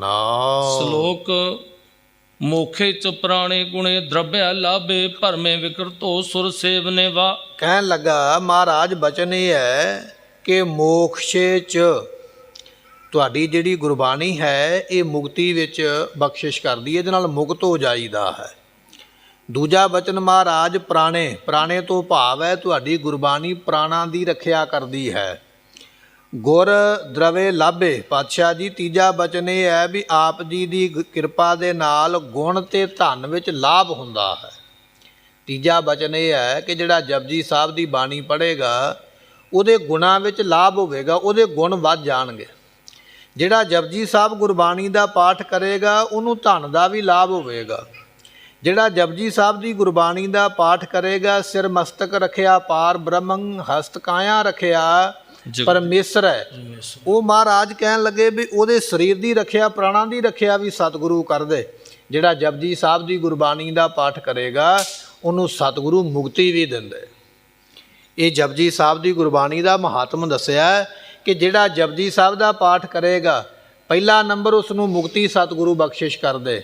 ਦੂਜੀ ਦਾਤ ਉਹਦੇ ਵਿੱਚੋਂ ਕਿ ਪ੍ਰਾਣਾਂ ਦੀ ਰੱਖਿਆ, ਮਹਾਰਾਜ ਸਰੀਰ ਦੀ ਰੱਖਿਆ ਕਰਦੇ, ਪਰਿਵਾਰ ਦੀ ਰੱਖਿਆ ਕਰਦੇ। ਹੁਣੇ ਬਚਨ ਪੜਿਆ, ਸਿਰ ਮਸਤਕ ਰੱਖਿਆ ਪਾਰ ਬ੍ਰਹਮੰ, ਸਤਿਗੁਰੂ ਜੀ ਰੱਖਿਆ ਕਰਦੇ ਸਰੀਰਕ ਤੌਰ ਤੇ। ਤੀਜਾ ਬਚਨ ਇਹ ਹੈ ਜਪਜੀ ਸਾਹਿਬ ਦੀ ਗੁਰਬਾਣੀ ਪੜ੍ਹਨ ਵਾਲੇ ਨੂੰ ਗੁਣਾਂ ਦੇ ਵਿੱਚ ਵਾਧਾ ਹੁੰਦਾ, ਉਹਦੇ ਗੁਣ ਪ੍ਰਾਪਤ ਹੁੰਦੇ, ਕਿਉਂਕਿ ਵਿਣ ਗੁਣ ਕੀਤੇ ਭਗਤ ਨਾ ਹੋਏ। ਸ਼ੁਭ ਗੁਣ ਉਹਦੇ ਨਾਲ ਪੈਦਾ ਹੁੰਦੇ, ਸਤ ਸੰਤੋਖ ਦਇਆ ਧਰਮ, ਇਹਨਾਂ ਗੁਣਾਂ ਵਿੱਚ ਵਾਧਾ ਹੁੰਦਾ। ਕਿਵੇਂ ਹੁੰਦਾ? ਜਪਜੀ ਸਾਹਿਬ ਦੀ ਗੁਰਬਾਣੀ ਪੜ੍ਹ ਕੇ। ਚੌਥਾ ਬਚਨ ਮਹਾਰਾਜ ਜੀਆਂ ਦਾ, ਜਪਜੀ ਸਾਹਿਬ ਦੀ ਗੁਰਬਾਣੀ ਪੜ੍ਹ ਕੇ ਧਨ ਦੇ ਵਿੱਚ ਲਾਭ ਦੀ ਪ੍ਰਾਪਤੀ ਹੁੰਦੀ ਹੈ। ਜੋ ਵੀ ਤੁਸੀਂ ਕਾਰੋਬਾਰ ਕਰਦੇ ਹੋ ਉਹਦੇ ਵਿੱਚ ਮਹਾਰਾਜ ਜੀ ਬਰਕਤਾਂ ਬਖਸ਼ਿਸ਼ ਕਰ ਦਿੰਦੇ, ਉਹਦੇ ਵਿੱਚ ਲਾਭ ਪ੍ਰਾਪਤ ਹੁੰਦਾ, ਹਾਨੀ ਨਹੀਂ ਹੁੰਦੀ ਹੈ, ਕਿਉਂਕਿ ਫਿਰ ਸਤਿਗੁਰੂ ਕਿਰਪਾ ਕਰਕੇ ਉਹਦੇ ਵਿੱਚ ਬਰਕਤਾਂ ਦੀ ਦਾਤ ਪਾਉਂਦੇ। ਇਹ ਜਪਜੀ ਸਾਹਿਬ ਦੀ ਗੁਰਬਾਣੀ ਪੜ੍ਹਨ ਦਾ ਫਲ ਹੈ। ਮੁਕਤੀ ਵੀ ਮਿਲਦੀ ਹੈ, ਰੱਖਿਆ ਵੀ ਹੁੰਦੀ ਹੈ, ਗੁਣ ਵੀ ਮਿਲਦੇ ਤੇ ਧਨ ਵੀ, ਦੁਨੀਆ ਦੇ ਪਦਾਰਥ ਵੀ ਮਿਲਦੇ। ਇਹ ਮੈਂ ਤੱਤ ਕੱਢਿਆ ਹੈ, ਇਹ ਬਚਨ ਬਖਸ਼ਿਸ਼ ਕਰਦਾ ਹੈ। ਮੋਖਤ ਸੋਦਾਸੇ। ਸੋ ਇਸੇ ਤਰ੍ਹਾਂ ਕਹਿਣ ਲੱਗਾ ਹੈ ਕਿ ਮਹਾਰਾਜ ਸਾਹਿਬ ਜੀਓ ਵਿਰਕਤੋ ਸੂਰ ਸੇਵਨੇ, ਜਿਹੜੇ ਆਪ ਜੀ ਦੀ ਰੱਖਿਆ ਕਰਨ ਵਾਲੇ ਸੁਰਨਾਮ ਦੇਵਤੇ, ਜਿਹੜੇ ਲੋਕ ਦੇਵਤਿਆਂ ਦੀ ਪੂਜਨ ਕਰਦੇ ਨੇ, ਜਿਹੜੇ ਉਦਾਸੀ ਵਿੱਚ ਰਹਿੰਦੇ ਦੇਵਤਿਆਂ ਦੀ ਪੂਜਾ ਕਰਦੇ, ਭਾਵ ਕਿ ਦਾਸਾਂ ਵਾਲੀ ਜਿਹੜੀ ਬਿਰਤੀ ਹੈ ਉਹ ਧਾਰਨ ਕਰਦੇ, ਤੇ ਜਿਹੜੇ ਆਗਿਆਕਾਰੀ ਸ੍ਰੇਸ਼ਟ ਹਨ ਉਹਨਾਂ ਨੂੰ ਇਹ ਦਾਤਾਂ ਪ੍ਰਾਪਤ ਹੁੰਦੀਆਂ ਹਨ। ਯੋਗ ਸੋਦਾਸੇ ਸਤ ਪੁੱਤਰ ਯਾਨੇ, ਸੰਗ੍ਰਹਿ ਸੁਭਾਵੇ ਰਿਸ਼ਟੋ ਪਰਮ ਦੇ। ਤੇ ਕਹਿਣ ਲੱਗਾ ਮਹਾਰਾਜ ਸਾਹਿਬ ਜੀ ਉਹ ਜਿਹੜੇ ਗੁਰਮੁਖ ਹਨ ਉਹ ਸ੍ਰੇਸ਼ਟ ਸੁਭਾਅ ਦੇ ਮਾਲਕ ਬਣ ਜਾਂਦੇ। ਯੋਖਤ ਸੋ ਦਾਸੇ ਕਹਿਣ ਤੋਂ ਭਾਵ ਇਹ ਆ ਵੀ ਉਹ ਦਾਸਾ ਭਾਵ ਨੂੰ ਧਾਰਨ ਕਰਕੇ ਦਾਸ ਬਣ ਜਾਂਦੇ। ਅਤੇ ਇਸੇ ਤਰ੍ਹਾਂ 70 ਪੁੱਤਰ ਕਹਿਣ ਤੋਂ ਭਾਵ ਕਿ ਉਹਨਾਂ ਦੇ ਪੁੱਤਰ ਅਤੇ ਉਹਨਾਂ ਦੀ ਘਰਵਾਲੀ ਜਿਹੜੀ ਹੈ ਉਹ ਵੀ ਆਗਿਆਕਾਰ ਬਣ ਜਾਂਦੀ ਹੈ। ਜਪਜੀ ਸਾਹਿਬ ਗੁਰਬਾਣੀ ਦਾ ਫਲ ਇਹ ਹੈ ਕਿ ਜਿਹੜੇ ਲੋਕ ਜਪਜੀ ਸਾਹਿਬ ਦੀ ਬਾਣੀ ਪੜ੍ਹਦੇ, ਪੰਜਵਾਂ ਗੁਣ ਇਹ ਆ ਜਾਂਦਾ ਵੀ ਦਾਸਾਂ ਵਾਲੀ ਭਾਵਨਾ ਆ ਜਾਂਦੀ, ਨਿਮਰਤਾ ਆ ਜਾਂਦੀ ਹੈ, ਹੰਕਾਰ ਦੂਰ ਹੋ ਜਾਂਦਾ ਹੈ। ਮੈਂ ਨਾਹੀ ਕਿਛ ਹਉ ਨਾਹੀ ਕਿਛ ਆਹੇ ਨਾ ਮੋਰਾ, ਐਸੀ ਨਿਮਰਤਾ ਆ ਜਾਂਦੀ ਹੈ। ਛੇਵਾਂ ਗੁਣ ਇਹ ਆ ਜਾਂਦਾ ਹੈ ਕਿ ਭਾਵੇਂ ਪੁੱਤਰ ਹੈ ਤੇ ਭਾਵੇਂ ਇਸਤਰੀ ਹੈ, ਉਹਨਾਂ ਦੇ ਵਿੱਚ ਆਗਿਆਕਾਰੀ ਦੀ ਭਾਵਨਾ ਆ ਜਾਂਦੀ ਹੈ। ਆਗਿਆਕਾਰੀ ਹੁਕਮ ਦੇ ਵਿੱਚ ਆ ਜਾਂਦੇ, ਕਹਿਣਾ ਮੰਨਣ ਲੱਗ ਪੈਂਦੇ, ਪੁੱਤਰ ਵੀ ਕਹਿਣੇ ਵਿੱਚ, ਪਰਿਵਾਰ ਵੀ ਕਹਿਣੇ ਵਿੱਚ ਹੋ ਜਾਂਦਾ ਹੈ। ਜਾਂ ਆਪਾਂ ਇਸ ਤਰ੍ਹਾਂ ਵੀ ਕਹਿ ਸਕਦੇ ਹਾਂ, ਸਤਵਾਂ ਗੁਣ ਇਹ ਪ੍ਰਾਪਤ ਹੁੰਦਾ ਹੈ ਕਿ ਆਗਿਆਕਾਰੀ ਪੁੱਤਰ ਮਿਲ ਜਾਂਦੇ, ਆਗਿਆ ਮੰਨਣ ਵਾਲੇ, ਹੁਕਮ ਮੰਨਣ ਵਾਲੇ, ਕਹਿਣਾ ਮੰਨਣ ਵਾਲੇ, ਸਤ ਬਚਨ ਕਹਿਣ ਵਾਲੇ। ਇਹ ਸਤਵਾਂ ਗੁਣ ਹੈ। ਜਪਜੀ ਸਾਹਿਬ ਦੀ ਗੁਰਬਾਣੀ ਪੜ੍ਹਨ ਦਾ ਫਲ ਇੱਥੇ ਦੱਸਦੇ ਪਏ। ਸਤਵਾਂ ਫਲ ਇਹ ਮਿਲਦਾ ਹੈ ਕਿ ਆਗਿਆਕਾਰੀ ਪਰਿਵਾਰ, ਬੱਚੇ, ਧੀਆਂ, ਪੁੱਤਰ, ਉਹਨਾਂ ਦੀ ਪ੍ਰਾਪਤੀ ਹੁੰਦੀ ਹੈ। ਯਾਨੇ ਸੰਗ੍ਰਹਿ ਸੁਭਾਵੇ ਰਿਸ਼ਟੋ ਪਰਮ ਦੇ। ਅਤੇ ਇਸੇ ਤਰ੍ਹਾਂ ਅਗਲਾ ਬਚਨ ਇਹ ਹੈ ਕਿ ਗ੍ਰਹਿਣ ਕਰਨ ਵਿੱਚ, ਸ੍ਰੇਸ਼ਟ ਸੁਭਾਅ ਗ੍ਰਹਿਣ ਕਰਨ ਵਿੱਚ ਤੇ ਦੁਖਦਾਈਆਂ ਨੂੰ ਪ੍ਰਸੰਨ ਕਰਨ ਵਿੱਚ ਮਦਦ ਪ੍ਰਾਪਤ ਹੁੰਦੀ ਹੈ। ਸੁਭਾਅ ਇਸ ਤਰ੍ਹਾਂ ਦਾ ਮਿਲ ਜਾਂਦਾ ਹੈ। ਅੱਠਵਾਂ ਗੁਣ ਇਹ ਬਖਸ਼ਿਸ਼ ਕਰਦੇ ਨੇ ਕਿ ਮਨੁੱਖ ਜਿਹੜਾ ਹੈ ਦੁੱਖ ਦੇ ਵਿੱਚ ਵੀ ਸੁਖੀ ਰਹਿਣ ਲੱਗ ਪੈਂਦਾ। ਜਪਜੀ ਸਾਹਿਬ ਦੀ ਗੁਰਬਾਣੀ ਦਾ ਅੱਠਵਾਂ ਗੁਣ ਇਹ ਹੈ ਕਿ ਦੁੱਖ ਦੇ ਵਿੱਚ ਵੀ ਵਿਅਕਤੀ ਸੁਖ, ਜੋ ਨਰ ਦੁੱਖ ਮੈਂ ਦੁੱਖ ਨਹੀਂ ਮਾਨੈ, ਸੁਖ ਸਨੇਹ ਅਰ ਭੈ ਨਹੀਂ ਜਾ ਕੇ ਕੰਚਨ ਮਾਟੀ ਮਾਨੈ, ਭੈ ਕਾਹੂ ਕੋ ਦੇਤ ਨਹਿ ਨਹਿ ਭੈ ਮਾਨਤ।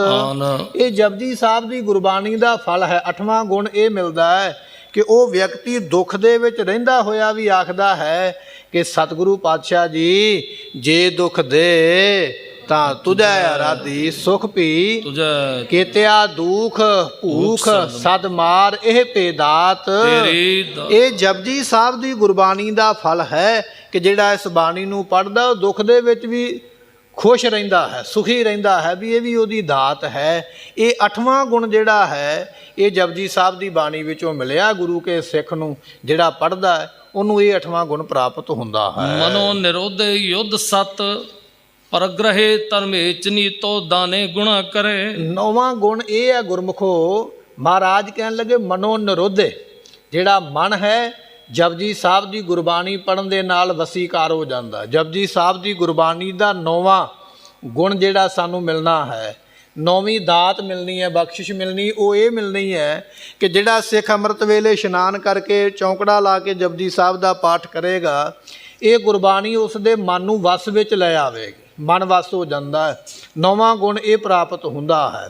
ਔਰ ਇਸੇ ਤਰ੍ਹਾਂ ਦਸਵਾਂ ਗੁਣ ਇਹ ਹੈ ਕਿ ਧਰਮ ਦੀ ਨੀਤੀ, ਜਿਸ ਨੂੰ ਆਪਾਂ ਕਹਿੰਦੇ ਧਰਮ ਦੇ ਵਿੱਚ ਨੀਤੀ ਕਰਨੀ, ਧਰਮ ਦੇ ਵਿੱਚ ਰਹਿਣਾ, ਧਾਰਮਿਕ ਕਾਰਜ ਕਰਨੇ, ਧਾਰਮਿਕ ਕਾਰਜਾਂ ਵਿੱਚ ਵੱਧ ਚੜ੍ਹ ਕੇ ਉਤਸ਼ਾਹ ਦੇ ਨਾਲ ਆਪਣਾ ਸਹਿਯੋਗ ਦੇਣਾ, ਇਹ ਜਪਜੀ ਸਾਹਿਬ ਦੀ ਗੁਰਬਾਣੀ ਤੋਂ ਦਾਤ ਮਿਲੇਗੀ। ਇਹ ਦਸਵਾਂ ਗੁਣ ਹੈ ਕਿ ਉਹਨਾਂ ਗੁਰਮੁਖਾਂ ਨੂੰ ਵਿੱਚ ਇਹ ਸੁਭਾਅ ਪੈਦਾ ਹੋ ਜਾਂਦਾ ਹੈ ਕਿ ਉਹ ਧਰਮ ਦੇ ਕੰਮ ਕਰਦੇ ਹਨ। ਤੇ ਸਤਿਗੁਰੂ ਪਾਤਸ਼ਾਹ ਮਹਾਰਾਜ ਸਾਹਿਬ ਜੀਆਂ ਦੇ ਅੱਗੇ ਸ਼ਲੋਕ ਫਿਰ ਬਖਸ਼ਿਸ਼ ਕਰਦੇ ਹਨ। ਧਰਮੇਚ ਨੀਤੋ ਦਾਨੇ ਗੁਣਾ ਕਰੇ। ਅਤੇ ਇਸੇ ਤਰ੍ਹਾਂ ਕਹਿਣ ਲੱਗੇ ਵੀ ਉਹ ਜਿਹੜੇ ਗੁਰਮੁਖ ਹਨ ਗੁਣਾਂ ਦੇ ਖਜ਼ਾਨੇ ਹੋ ਜਾਂਦੇ। 11ਵਾਂ ਗੁਣ ਇਹ ਹੈ ਕਿ ਉਹ ਜਿਹੜੇ ਗੁਰਮੁਖ ਨੇ ਉਹ ਗੁਣਾਂ ਦੇ ਖਜ਼ਾਨੇ ਹੋ ਜਾਂਦੇ। ਜਿਵੇਂ ਪ੍ਰਮਾਤਮਾ ਦੇ ਵਿੱਚ ਗੁਣ ਹੀ ਗੁਣ ਹਨ, ਪ੍ਰਮਾਤਮਾ ਦੇ ਨਾਮ ਜਪਣ ਵਾਲੇ ਗੁਰਮੁਖਾਂ ਦੇ ਵਿੱਚ ਵੀ ਗੁਣ ਹੀ ਗੁਣ ਹੋ ਜਾਂਦੇ। ਕਿਉਂਕਿ ਮਹਾਰਾਜ ਦਾ ਬਚਨ ਹੈ ਹਰ ਹਰ ਜਨ ਦੋਈ ਏਕ ਹੈ। ਰੱਬ ਦਾ ਪਿਆਰਾ ਤੇ ਰੱਬ ਦੋਨੇ ਇੱਕ ਨੇ, ਪਰ ਇੱਕ ਤੇ ਤਾਂ ਹੀ ਹੋਣਗੇ ਨਾ ਜੇ ਦੋਨਾਂ ਵਿੱਚ ਬਰਾਬਰ ਦੇ ਗੁਣ ਹੋਣਗੇ। ਜਪਜੀ ਸਾਹਿਬ ਦੀ ਗੁਰਬਾਣੀ ਦਾ ਇਹ ਸਾਨੂੰ ਫਲ ਮਿਲੇਗਾ ਕਿ ਉਸ ਜਪਜੀ ਸਾਹਿਬ ਨੂੰ ਪੜ੍ਹਨ ਵਾਲੇ ਵਿੱਚ ਸ਼ੁਭ ਗੁਣ ਹੀ ਬੇਅੰਤ ਹੋ ਜਾਣਗੇ, ਇੰਨੇ ਹੋ ਜਾਣਗੇ ਵੀ ਉਹ ਗੁਣਾ ਕਰਕੇ ਰੱਬ ਵਰਗਾ ਹੀ ਹੋ ਜਾਏਗਾ, ਪਰਉਪਕਾਰ ਕਰਨ ਵਾਲਾ। ਐਸੀ ਦਾਤ ਇਸ ਬਾਣੀ ਵਿੱਚੋਂ ਸ਼ੁਭ ਗੁਣਾਂ ਦੇ ਖਜ਼ਾਨੇ ਪ੍ਰਾਪਤ ਹੁੰਦੇ, ਐਸੇ ਗੁਣਵਾਨ ਵਿਅਕਤੀ ਬਣ ਜਾਂਦੇ ਹਨ।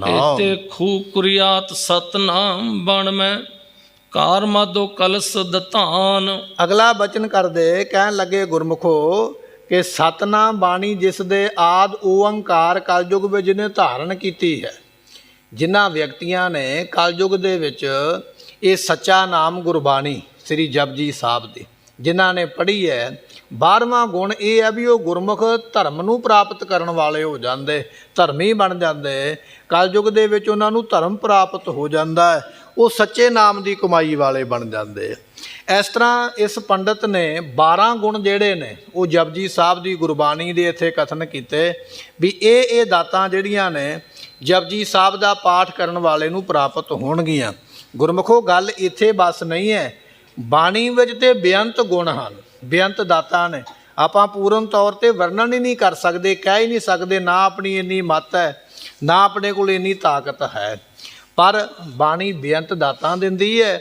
ਇਹ 12 ਗੁਣ ਬ੍ਰਿਜਨਾਥ ਨਾਮ ਦਾ ਜਿਹੜਾ ਪੰਡਤ ਹੈ ਉਸ ਨੇ, ਬ੍ਰਿਜ ਲਾਲ ਨੇ, ਭਾਈ ਨੇ, ਇਹ 12 ਗੁਣ ਜਪਜੀ ਸਾਹਿਬ ਦੇ ਸਾਨੂੰ ਇੱਥੇ ਬਖਸ਼ਿਸ਼ ਕੀਤੇ। ਜਪਜੀ ਸਾਹਿਬ ਦੀ ਗੁਰਬਾਣੀ ਦਾ ਪਹਿਲਾ ਲਾਭ ਇਹ ਹੈ ਕਿ ਇਹ ਮੁਕਤੀ ਦਿੰਦੀ, ਪਹਿਲਾ ਗੁਣ ਇਹ ਹੈ ਮੁਕਤੀ ਮਿਲੇਗੀ। ਜਪਜੀ ਸਾਹਿਬ ਦੀ ਗੁਰਬਾਣੀ ਦਾ ਦੂਜਾ ਲਾਭ ਇਹ ਹੈ ਵੀ ਇਹ ਸਰੀਰ ਦੀ ਰੱਖਿਆ ਹੁੰਦੀ ਹੈ, ਪਰਿਵਾਰ ਦੀ ਰੱਖਿਆ ਹੁੰਦੀ ਇਹਦੇ ਨਾਲ। ਜਿਵੇਂ ਆਪਾਂ ਬਚਨ ਪੜ੍ਹਿਆ, ਸਿਰ ਮਸਤਕ ਰੱਖਿਆ ਪਾਰ ਬ੍ਰਹਮ। ਗੁਰਬਾਣੀ ਜਪਜੀ ਸਾਹਿਬ ਦੀ ਜਿਹੜੀ ਹੈ ਇਹ ਸ਼ੁਭ ਗੁਣਾਂ ਨੂੰ ਇਕੱਠੇ ਕਰਨ ਦਾ ਇਹ ਦਾਤ ਬਖਸ਼ਿਸ਼ ਕਰਦੀ ਹੈ। ਸ਼ੁਭ ਗੁਣਾਂ ਦਾ ਖਜ਼ਾਨਾ ਪ੍ਰਾਪਤ ਹੋ ਜਾਂਦਾ, ਗੁਣੀ ਬਣ ਜਾਂਦਾ ਹੈ, ਸਤ ਸੰਤੋਖ ਆ ਜਾਂਦਾ ਹੈ। ਇਹ ਤੀਜੀ ਦਾਤ ਹੈ। ਜਪਜੀ ਸਾਹਿਬ ਦੀ ਗੁਰਬਾਣੀ ਸੰਸਾਰਕ ਤੌਰ ਤੇ ਪਦਾਰਥ ਜਿਹੜੇ ਨੇ ਉਹ ਵਿਅਕਤੀ ਨੂੰ ਦਿੰਦੀ ਹੈ, ਕਿਸੇ ਅੱਗੇ ਹੱਥ ਨਹੀਂ ਅੱਡਣਾ ਪੈਂਦਾ, ਕਿਸੇ ਕੋਲੋਂ ਮੰਗਣਾ ਨਹੀਂ ਪੈਂਦਾ, ਇੰਨੀਆਂ ਦਾਤਾਂ ਮਿਲ ਜਾਂਦੀਆਂ। ਇਹ ਜਪਜੀ ਸਾਹਿਬ ਦਾ ਚੌਥਾ ਗੁਣ ਹੈ। ਪੰਜਵਾਂ ਗੁਣ ਇਹ ਹੈ ਕਿ ਮਨੁੱਖ ਧਰਮੀ ਬਣ ਜਾਂਦਾ ਹੈ, ਧਰਮ ਦੀ ਕਿਰਤ ਕਰਨੀ, ਧਰਮ ਦੀ ਕਮਾਈ ਕਰਨੀ, ਧਰਮ ਦੇ ਵਿੱਚ ਰਹਿਣਾ, ਕਕਾਰਾਂ ਦੀ ਪੂਰੀ ਮਰਿਆਦਾ ਰੱਖਣੀ, ਨਿਤਨੇਮ ਦੇ ਵਿੱਚ ਰਹਿਣਾ, ਗੁਰੂ ਦੀ ਭੈ ਭਾਵਨੀ ਵਿੱਚ ਰਹਿਣਾ। ਇਹ ਪੰਜਵੀਂ ਦਾਤ ਮਿਲਦੀ ਹੈ ਜਪਜੀ ਸਾਹਿਬ ਦੇ ਵਿੱਚੋਂ। ਛੇਵੀਂ ਦਾਤ ਜਿਹੜੀ ਹੈ ਪਰਿਵਾਰ ਵਿੱਚ ਰਹਿੰਦਿਆਂ, ਸੰਸਾਰ ਵਿੱਚ ਰਹਿੰਦਿਆਂ, ਪਦਾਰਥਾਂ ਦੇ ਵਿੱਚ ਰਹਿੰਦਿਆਂ ਉਹਨਾਂ ਪਦਾਰਥਾਂ ਤੋਂ ਉਦਾਸ ਰਹਿਣਾ, ਉਪਰਾਮ ਰਹਿਣਾ। ਪਦਾਰਥ ਕੋਲ ਜ਼ਰੂਰ ਨੇ ਪਰ ਪਦਾਰਥਾਂ ਵਿੱਚ ਡੁੱਬਿਆ ਨਹੀਂ, ਖੱਚਤ ਨਹੀਂ ਹੋਇਆ, ਪਦਾਰਥਾਂ ਨਾਲ ਮੋਹ ਪਾ ਕੇ ਨਹੀਂ ਬੈਠਾ। ਜਿਸ ਤਰ੍ਹਾਂ ਕਮਲ ਦਾ ਫੁੱਲ ਪਾਣੀ ਵਿੱਚ ਰਹਿ ਕੇ ਪਾਣੀ ਤੋਂ ਨਿਰਲੇਪ ਰਹਿੰਦਾ ਹੈ, ਇਸ ਤਰ੍ਹਾਂ ਜਿਹੜੇ ਗੁਰਮੁਖ ਨੇ ਉਹ ਪਰਿਵਾਰ ਵਿੱਚ ਰਹਿੰਦਿਆਂ ਹੋਇਆਂ, ਸੰਸਾਰ ਵਿੱਚ ਰਹਿੰਦਿਆਂ ਹੋਇਆਂ ਪਦਾਰਥਾਂ ਤੋਂ ਨਿਰਲੇਪ ਰਹਿੰਦੇ, ਕਦੇ ਮੋਹ ਨਹੀਂ ਪਾਉਂਦੇ। ਇਹ 7ਵਾਂ ਗੁਣ ਜਪਜੀ ਸਾਹਿਬ ਤੋਂ ਮਿਲਿਆ। 8ਵਾਂ ਗੁਣ ਇਹ ਮਿਲਦਾ ਹੈ ਕਿ ਉਹ ਜਿਹੜਾ ਵਿਅਕਤੀ ਹੈ ਉਹਦੇ ਵਿੱਚ ਦਾਸਾਂ ਵਾਲੀ ਭਾਵਨਾ ਆ ਜਾਂਦੀ ਹੈ, ਦਾਸ ਬਣ ਜਾਂਦਾ ਹੈ, ਨਿਮਰਤਾ ਆ ਜਾਂਦੀ ਹੈ। ਮੈਂ ਨਾਹੀ ਕਿਛ ਹਉ ਨਾਹੀ ਕਿਛ ਆਹੇ ਨਾ ਮੋਰਾ। ਇਹ ਦਾਤ ਮਿਲਦੀ ਹੈ ਕਿ ਨਿਮਰਤਾ ਆ ਜਾਂਦੀ, ਮੈਂ ਨਹੀਂ ਹਾਂ ਕੁਝ ਵੀ। ਮਹਾਰਾਜ ਸਾਹਿਬ ਜੀ ਮੈਂ ਤੇ ਚਰਨਾਂ ਦਾ ਦਾਸ ਹੀ ਹਾਂ। ਇਹ ਦਾਸਾ ਭਾਵ ਆ ਜਾਣਾ, ਨਿਮਰਤਾ ਆ ਜਾਣੀ। ਇਹ 8ਵਾਂ ਗੁਣ ਪ੍ਰਾਪਤ ਹੋਇਆ ਹੈ। 9ਵਾਂ ਗੁਣ ਇਹ ਪ੍ਰਾਪਤ ਹੋਇਆ ਕਿ ਆਗਿਆਕਾਰੀ ਪਰਿਵਾਰ ਮਿਲ ਜਾਣਾ। ਘਰ ਵਾਲੀ ਆਗਿਆਕਾਰੀ ਹੈ, ਬੱਚੇ ਆਗਿਆਕਾਰੀ, ਆਗਿਆਕਾਰੀ ਸੰਤਾਨ, ਬਚਨ ਮੰਨਣ ਵਾਲੇ, ਸਤ ਬਚਨ ਕਹਿਣ ਵਾਲੇ, ਇਸ ਤਰ੍ਹਾਂ ਦੇ ਪਰਿਵਾਰ ਦੀ ਪ੍ਰਾਪਤੀ ਕਿਵੇਂ ਹੋਵੇਗੀ? ਜਪਜੀ ਸਾਹਿਬ ਦੇ ਗੁਰਬਾਣੀ ਦੇ ਪਾਠ ਦਾ ਇਹ ਮਹਾਤਮ ਹੈ। ਜਿਹੜਾ ਸਿੱਖ ਅੰਮ੍ਰਿਤ ਵੇਲੇ ਇਸ ਬਾਣੀ ਦੇ ਨਿਤਨੇਮ ਨੂੰ ਪਰਪੱਕ ਰਹੇਗਾ, ਇਹ ਉਸ ਨੂੰ ਇਹ 9ਵੀਂ 10ਵੀਂ ਦਾਤ ਜਿਹੜੀ ਹੈ ਇਹ ਸਤਿਗੁਰਾਂ ਦੇ ਵੱਲੋਂ ਮਿਲੇਗੀ। ਆਗਿਆਕਾਰੀ ਪਰਿਵਾਰ ਮਿਲ ਜਾਏਗਾ। ਸੋ ਸਤ ਬਚਨ ਦੀ ਜਿਹੜੀ ਹੈ ਕਮਾਈ ਕਰਨ ਵਾਲੇ ਉਹ ਪਰਿਵਾਰ ਦੀ ਪ੍ਰਾਪਤੀ ਹੁੰਦੀ ਹੈ। ਅਗਲਾ ਮਹਾਰਾਜ ਜੀਆਂ ਨੇ ਗੁਣ ਇਹ ਲਿਖਿਆ ਹੈ ਕਿ ਸਫ਼ਰ ਕਰਨ ਦੇ ਵਿੱਚ ਸ੍ਰੇਸ਼ਟ ਸੁਭਾਅ ਦੇ ਗ੍ਰਹਿਣ ਕਰਨ ਵਿੱਚ ਮਦਦ ਮਿਲਦੀ ਹੈ। ਜਦੋਂ ਤੁਹਾਡਾ ਸੁਭਾਅ ਆਖਦੇ ਫਲਾਣੇ ਦਾ ਸੁਭਾਅ ਤੇ ਬੜਾ ਈਰਖਾ ਵਾਲਾ, ਫਲਾਣੇ ਦਾ ਸੁਭਾਅ ਤੇ ਬੜਾ ਗੁੱਸੇ ਵਾਲਾ ਹੈ, ਪਰ ਜਪਜੀ ਸਾਹਿਬ ਦੀ ਗੁਰਬਾਣੀ ਮਨ ਨੂੰ ਸ਼ਾਂਤ ਕਰ ਦਿੰਦੀ ਹੈ। ਮਨ ਵਿੱਚ ਗੁੱਸਾ ਰਹਿ ਹੀ ਨਹੀਂ ਜਾਂਦਾ ਹੈ। ਐਸਾ ਮਨ ਸ਼ਾਂਤ ਕਰਦੀ ਹੈ ਕਿ ਫਿਰ ਭਾਵੇਂ ਆਰੇ ਥੱਲੇ ਸੀਸ ਦਿੱਤਾ ਭਾਈ ਮਤੀ ਦਾਸ ਜੀਆਂ ਨੇ, ਪਰ ਗੁਰੂ ਪਾਤਸ਼ਾਹ ਦੀ ਬਾਣੀ ਨੇ ਮਨ ਐਸਾ ਸ਼ਾਂਤ ਕੀਤਾ। ਸਿੱਖ ਨੇ ਆਪਣੇ ਸਰੀਰ ਦੇ 2 ਟੁਕੜੇ ਤੇ ਕਰਵਾ ਲਏ ਪਰ ਕਿਸੇ ਨੂੰ ਕੋਈ ਸ਼ਰਾਫ ਨਹੀਂ ਦਿੱਤਾ ਹੈ। ਐਸਾ ਮਨ ਸ਼ਾਂਤ ਕਰ ਦਿੰਦੀ ਹੈ। ਇਹ 11ਵਾਂ ਗੁਣ ਇਹਦੇ ਵਿੱਚੋਂ ਸਾਨੂੰ ਪ੍ਰਾਪਤ ਹੁੰਦਾ ਹੈ। ਇਸੇ ਤਰ੍ਹਾਂ ਮਨ ਰੋਕਣ ਦੇ ਵਿੱਚ ਇਹ ਮਨ ਜਿਹੜਾ ਸਾਡਾ ਭਜਦਾ ਨਾ, ਕਬਹੂ ਜਿਹੜਾ ਊਬ ਚੜ੍ਹਤਾ ਹੈ ਕਬਹੂ ਜਾਏ ਪਿਆਲੇ। ਮਨ ਦੌੜਦਾ, ਕਦੇ ਸਵਰਗਾਂ ਦੇ ਪਦਾਰਥ, ਕਦੇ ਪਤਾਲ ਦੇ, ਕਦੇ ਸਮੁੰਦਰਾਂ ਦੇ ਹੀਰੇ ਮੋਤੀਆਂ ਵੱਲ ਭੱਜਦਾ, ਟਿਕਦਾ ਨਹੀਂ। ਇਹ ਗੁਰਬਾਣੀ ਜਪਜੀ ਸਾਹਿਬ ਦੀ ਮਨ ਰੋਕਣ ਵਿੱਚ ਸਹਾਇਤਾ ਕਰਦੀ ਹੈ। ਇਹ ਇਸ ਗੁਰਬਾਣੀ ਦਾ 12ਵਾਂ ਗੁਣ ਪ੍ਰਾਪਤ ਹੋਇਆ। ਐਸੇ ਇਹ ਗੁਣ ਦੇਣ ਵਾਲੀ ਸਤਿਗੁਰਾਂ ਦੀ ਬਾਣੀ, ਇਹਦੇ ਗੁਣ ਇੱਥੇ ਵਰਣਨ ਕੀਤੇ। ਇੱਥੇ ਹੀ ਬਸ ਨਹੀਂ ਹੈ, ਫਿਰ ਵਿਅਕਤੀ ਦੇ ਕੋਲ ਧਰਮ ਦੀ ਨੀਤੀ ਕਰਨੀ। ਵੈਸੇ ਤੇ ਲੋਕ ਰਾਜਨੀਤੀ ਕਰਦੇ, ਪਰ ਗੁਰਮੁਖ ਨੇ ਜਿਹੜੇ ਧਰਮ ਦੀ ਨੀਤੀ ਮੁਤਾਬਕ ਚੱਲਦੇ, ਵੀ ਜੋ ਧਰਮ ਕਹਿੰਦਾ ਹੈ ਪਹਿਲਾਂ ਧਰਮ ਜ਼ਰੂਰੀ ਹੈ। ਸੰਸਾਰ ਦੀ ਰਾਜਨੀਤੀ ਜਾਂ ਸੰਸਾਰ ਦੇ ਕੰਮ ਬਾਅਦ ਵਿੱਚ, ਪਹਿਲਾਂ ਧਰਮ ਹੈ। ਇਹ ਦਾਤ ਕਿੱਥੋਂ ਮਿਲੇਗੀ? ਇਹ ਦਾਤ ਮਿਲੇਗੀ ਜਪਜੀ ਸਾਹਿਬ ਦੀ ਗੁਰਬਾਣੀ ਵਿੱਚੋਂ।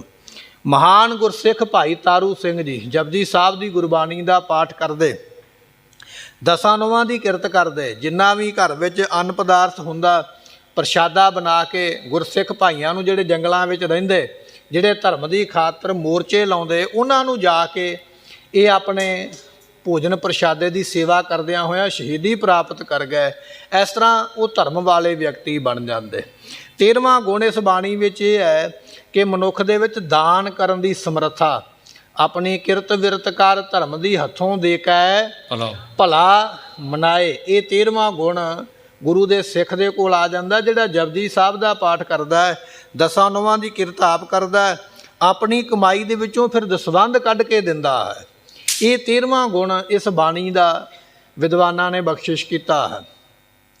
ਇੱਥੇ ਹੀ ਬਸ ਨਹੀਂ, 14ਵਾਂ ਗੁਣ ਇਹ ਆ ਜਾਂਦਾ ਹੈ ਕਿ ਸ਼ੁਭ ਗੁਣ ਇਕੱਠੇ ਕਰਨੇ। ਜਿਵੇਂ ਦੱਤਾਤਰੇయ ਨਾਮ ਦਾ ਇੱਕ ਸਾਧੂ ਹੋਇਆ ਪਹਿਲੇ ਯੁੱਗ ਦੇ ਵਿੱਚ, ਕਿਤੇ ਉਹ ਕਿਸੇ ਕੋਲ ਚੰਗਾ ਗੁਣ ਵੇਖ ਲੈਂਦਾ ਸੀ ਤੇ ਉਹ ਗੁਣ ਧਾਰਨ ਕਰ ਲੈਂਦਾ ਸੀ ਵੀ ਇਹ ਚੰਗਾ ਗੁਣ ਇਹਦੇ ਵਿੱਚ ਇਹ ਮੈਂ ਧਾਰਨ ਕਰ ਲਵਾਂ। ਉਹਨਾਂ ਗੁਰਮੁਖਾਂ ਦੇ ਵਿੱਚ ਇਹ ਸੁਭਾਅ ਬਣ ਜਾਂਦਾ ਹੈ, ਚੰਗੇ ਚੰਗੇ ਗੁਣ ਸਤ ਸੰਤੋਖ ਦਇਆ ਧਰਮ ਇਤਿਆਦਿਕ ਇਹ ਇਕੱਠੇ ਕਰਨੇ, ਸ਼ੁਭ ਗੁਣਾਂ ਦੀ ਪ੍ਰਾਪਤੀ ਕਰ ਲੈਣੀ। ਸੋ ਕਹਿਣ ਲੱਗੇ ਵੀ ਇਹ 14ਵਾਂ ਗੁਣ ਹੈ। 15ਵਾਂ ਗੁਣ ਇਹ ਹੈ ਕਿ ਉਹ ਸੱਚੀ ਬਾਣੀ ਦਾ ਜਾਪ ਕਰਦਿਆਂ ਹੋਇਆਂ ਕਲਯੁਗ ਦੇ ਵਿੱਚ ਕਲਯੁਗ ਦੇ ਵਿਸ਼ੇ ਪਾਪਾਂ ਤੋਂ ਨਿਰਲੇਪ ਰਹਿੰਦੇ, ਕਲਯੁਗ ਦੇ ਵਿਕਾਰਾਂ ਵਿੱਚ ਨਹੀਂ ਪੈਂਦੇ, ਸਗੋਂ ਸੱਚੇ ਨਾਮ ਨੂੰ ਜਪਦਿਆਂ ਹੋਇਆਂ ਇਹਨਾਂ ਪਾਪਾਂ ਤੋਂ ਦੂਰ ਰਹਿੰਦੇ। ਗੁਰਮੁਖੋ ਇੱਕ ਪੰਛੀ ਹੈ ਜਿਹੜਾ ਦਰਿਆਵਾਂ ਦੇ ਉੱਪਰ ਰੁੱਖ ਲੱਗੇ ਹੁੰਦੇ ਨੇ, ਉਹਨਾਂ ਦਰਿਆਵਾਂ ਦੀਆਂ ਟਾਹਣੀਆਂ ਦੇ ਰੁੱਖਾਂ ਦੀਆਂ ਟਾਹਣੀਆਂ ਦੇ ਉੱਪਰ ਬੈਠ ਜਾਂਦਾ। ਬੈਠਦਾ ਇਸ ਤਰੀਕੇ ਦੇ ਨਾਲ ਵੀ ਹਿਲ ਜੁਲ ਬਿਲਕੁਲ ਨਹੀਂ ਕਰਦਾ ਹੈ, ਨਹੀਂ ਕਰਦਾ, ਕੇਵਲ ਟਿਕ ਟਿਕੀ ਲਗਾ ਕੇ ਧਿਆਨ ਲਾ ਕੇ ਦਰਿਆ ਦੇ ਪਾਣੀ ਵੱਲ ਵੇਖਦਾ ਰਹਿੰਦਾ। ਸਾਰਾ ਦਿਨ ਭਾਵੇਂ ਬੈਠਣਾ ਪਵੇ, ਸਾਰਾ ਦਿਨ ਟਾਹਣੀ 'ਤੇ ਬੈਠਾ ਰਹਿੰਦਾ, ਆਪਣੀ ਧੌਣ ਤੱਕ ਨਹੀਂ ਹਿਲਾਉਂਦਾ। ਕੀ ਕਰਦਾ ਹੈ? ਧਿਆਨ ਟਿਕਾ ਕੇ ਪਾਣੀ ਦੇ ਵਿੱਚ ਮੱਛੀ ਵੇਖਦਾ ਹੈ। ਜਦੋਂ ਕਿਤੇ ਮਾੜੀ ਜੀ ਪਾਣੀ ਵਿੱਚ ਹਿਲਜੁਲ ਹੋਈ, ਉਸੇ ਵੇਲੇ ਮਾਰਦਾ ਝਪਟ ਤੇ ਮੱਛੀ ਨੂੰ ਪਾਣੀ ਵਿੱਚੋਂ ਕੱਢ ਲਿਆਉਂਦਾ ਹੈ। ਦੱਤਾਤਰੇయ ਜੀ ਤੁਰੇ ਜਾ ਰਹੇ, ਪੰਛੀ ਨੂੰ ਵੇਖਿਆ ਬੈਠਾ ਹੋਇਆ ਰੁੱਖ ਦੀ ਟਾਹਣੀ 'ਤੇ, ਬੜਾ ਧਿਆਨ ਟਿਕਾ ਕੇ ਮੱਛੀ ਦੇ ਵੱਲ, ਮੱਛੀ ਨਿਕਲੇ ਤੇ ਮੈਂ ਪਕੜ ਲਵਾਂ। ਸਾਰਾ ਦਿਨ ਲੰਘ ਗਿਆ, ਕੋਈ ਮੱਛੀ ਦੀ ਹਿਲਜੁਲ ਹੋਈ ਨਹੀਂ ਹੈ। ਰਾਤ ਪੈ ਗਈ ਹੈ। ਦੱਤਾਤਰੇయ ਜੀ ਕੀ ਵੇਖਦੇ ਪਏ? ਇਹ ਰਾਤ ਨੂੰ ਵੀ ਧਿਆਨ ਟਿਕਾ ਕੇ ਬੈਠਾ ਹੋਇਆ। ਇਹ ਨਹੀਂ ਵੀ 10-12 ਘੰਟੇ ਹੋ ਗਏ ਤੇ ਚਲੋ ਨਹੀਂ ਮੱਛੀ ਆਈ ਜਨੋਡੀ ਚੱਲੀਏ, ਨਹੀਂ, ਰਾਤ ਨੂੰ ਵੀ ਧਿਆਨ ਟਿਕਾ ਕੇ ਬੈਠਾ। ਦੱਤਾਤਰੇయ ਜੀ ਨੇ ਵੇਖਿਆ, ਉਸ ਪੰਛੀ ਨੂੰ ਆਪਣਾ ਗੁਰੂ ਬਣਾ ਲਿਆ। ਕਹਿਣ ਲੱਗਾ, ਉਹ ਬੰਦਿਆ, ਜੇ ਗੁਣ ਲੈਣਾ ਤੇ ਇਹਦੇ ਕੋਲੋਂ ਲੈ। ਵੇਖ ਇੱਕ ਮੱਛੀ ਦੇ ਵਾਸਤੇ 12 ਘੰਟੇ ਬੈਠਾ, ਨਹੀਂ ਗੱਲ ਬਣੀ, ਰਾਤ ਵੀ ਬੈਠਾ ਰਿਹਾ, ਕੋਈ ਗੱਲ ਨਹੀਂ। ਜੇ ਧਿਆਨ ਟਿਕਾਉਣਾ ਹੈ ਤੇ ਗੁਰੂ ਦੇ ਚਰਨਾਂ ਵਿੱਚ ਇਸ ਤਰ੍ਹਾਂ ਧਿਆਨ ਟਿਕਾ। ਇਸ ਤਰ੍ਹਾਂ ਜਿਹੜੇ ਗੁਰਮੁਖ ਨੇ, ਜਿਨ੍ਹਾਂ ਨੇ ਸ਼ੁਭ ਗੁਣ ਲੈਣਾ, ਉਹ ਪੰਛੀਆਂ ਕੋਲੋਂ ਵੀ ਲੈ ਲੈਂਦੇ, ਪਸ਼ੂਆਂ ਕੋਲੋਂ ਤੇ ਮਨੁੱਖਾਂ ਕੋਲੋਂ ਵੀ ਲੈ ਲੈਂਦੇ। ਪਰ ਗੁਰਮੁਖੋ ਜਿਨ੍ਹਾਂ ਨੇ ਗੁਣ ਲੈਣਾ ਹੀ ਨਹੀਂ ਹੈ, ਉਹ ਤੇ ਫਿਰ ਗੁਣੀ ਬੰਦੇ ਦੇ ਵਿੱਚ ਵੀ ਨੁਕਸੀ ਕੱਢਦੇ ਵੀ ਨਹੀਂ, ਇਹਦਾ ਤੇ ਚਾਲ ਚੱਲਣਾ ਠੀਕ ਨਹੀਂ, ਬਹਿਣਾ ਉੱਠਣਾ ਠੀਕ ਨਹੀਂ, ਬੋਲਣਾ ਚੱਲਣਾ ਠੀਕ ਨਹੀਂ। ਅਸੀਂ ਤੇ ਚੰਗੇ ਭਲੇ ਇਨਸਾਨ ਦੇ ਵਿੱਚ ਐਬ ਲੱਭ ਲੈਂਦੇ ਹਾਂ। ਗੁਰਮੁਖਾਂ ਦੀ ਬਿਰਤੀ ਇਹ ਹੈ ਵੀ ਉਹ ਗੁਣ ਹੀ ਲੱਭਦੇ ਨੇ। ਸਾਂਝ ਕਰੀਜੈ ਗੁਣ ਹੈ ਕੇਰੀ, ਛੋੜੇ ਅਵਗੁਣ ਚੱਲੀਐ। ਇਸ ਤਰ੍ਹਾਂ ਦੇ ਉਹ ਗੁਰਮੁਖ ਔਗਣ ਵੇਖ ਕੇ ਕਹਿਣ ਲੱਗੇ, ਜਿੰਨਾ ਵੇਖ ਕੇ ਅਣਡਿੱਠ ਕੀਤਾ, ਪਰਾਂ ਮੂੰਹ ਕਰ ਲਿਆ, ਕੋਈ ਗੱਲ ਨਹੀਂ, ਔਗਣ ਨਹੀਂ ਵੇਖਣਾ ਹੈ। ਕੀ ਵੇਖਦੇ? ਗੁਣ ਵੇਖਦੇ। ਗੁਣ ਧਾਰਨ ਕਰਕੇ ਆਪ ਵੀ ਗੁਣੀ ਬਣ ਜਾਂਦੇ, ਕਿਉਂਕਿ ਸਾਡਾ ਸੁਭਾਅ ਹੈ ਨਾ, ਜਿਸ ਤਰ੍ਹਾਂ ਦਾ ਅਸੀਂ ਵੇਖਾਂਗੇ, ਔਗਣ ਵੇਖਾਂਗੇ ਅਸੀਂ ਵੀ ਔਗਣ ਵਾਲੇ ਬਣਾਂਗੇ, ਗੁਣ ਵੇਖਾਂਗੇ ਅਸੀਂ ਵੀ ਗੁਣ ਵਾਲੇ ਬਣ ਜਾਵਾਂਗੇ। ਐਸਾ ਸੁਭਾਅ ਬਣ ਜਾਂਦਾ। ਇਹ ਜਪਜੀ ਸਾਹਿਬ ਦੀ ਗੁਰਬਾਣੀ ਦੇ ਇਹ 15 ਮਹਾਤਮ ਜਿਹੜੇ ਨੇ, 15 ਫਲ, ਇਹ ਬ੍ਰਿਜ ਲਾਲ ਪੰਡਤ ਨੇ ਦੱਸੇ। ਕਹਿਣ ਲੱਗਾ, ਮਹਾਰਾਜ ਮੈਂ ਇਹ ਨਿਚੋੜ ਕੱਢਿਆ ਵੀ ਇਹ ਗੁਰਬਾਣੀ ਜਿਹੜੀ ਹੈ ਇਹ ਇੰਨੇ ਫਲ ਦਿੰਦੀ ਹੈ। ਹੁਣ ਸਤਿਗੁਰੂ ਪਾਤਸ਼ਾਹ ਮਹਾਰਾਜ ਜੀ ਸੁਣਦੇ ਪਏ ਇਸ ਬ੍ਰਿਜ ਲਾਲ ਪੰਡਤ ਦਾ ਬਚਨ।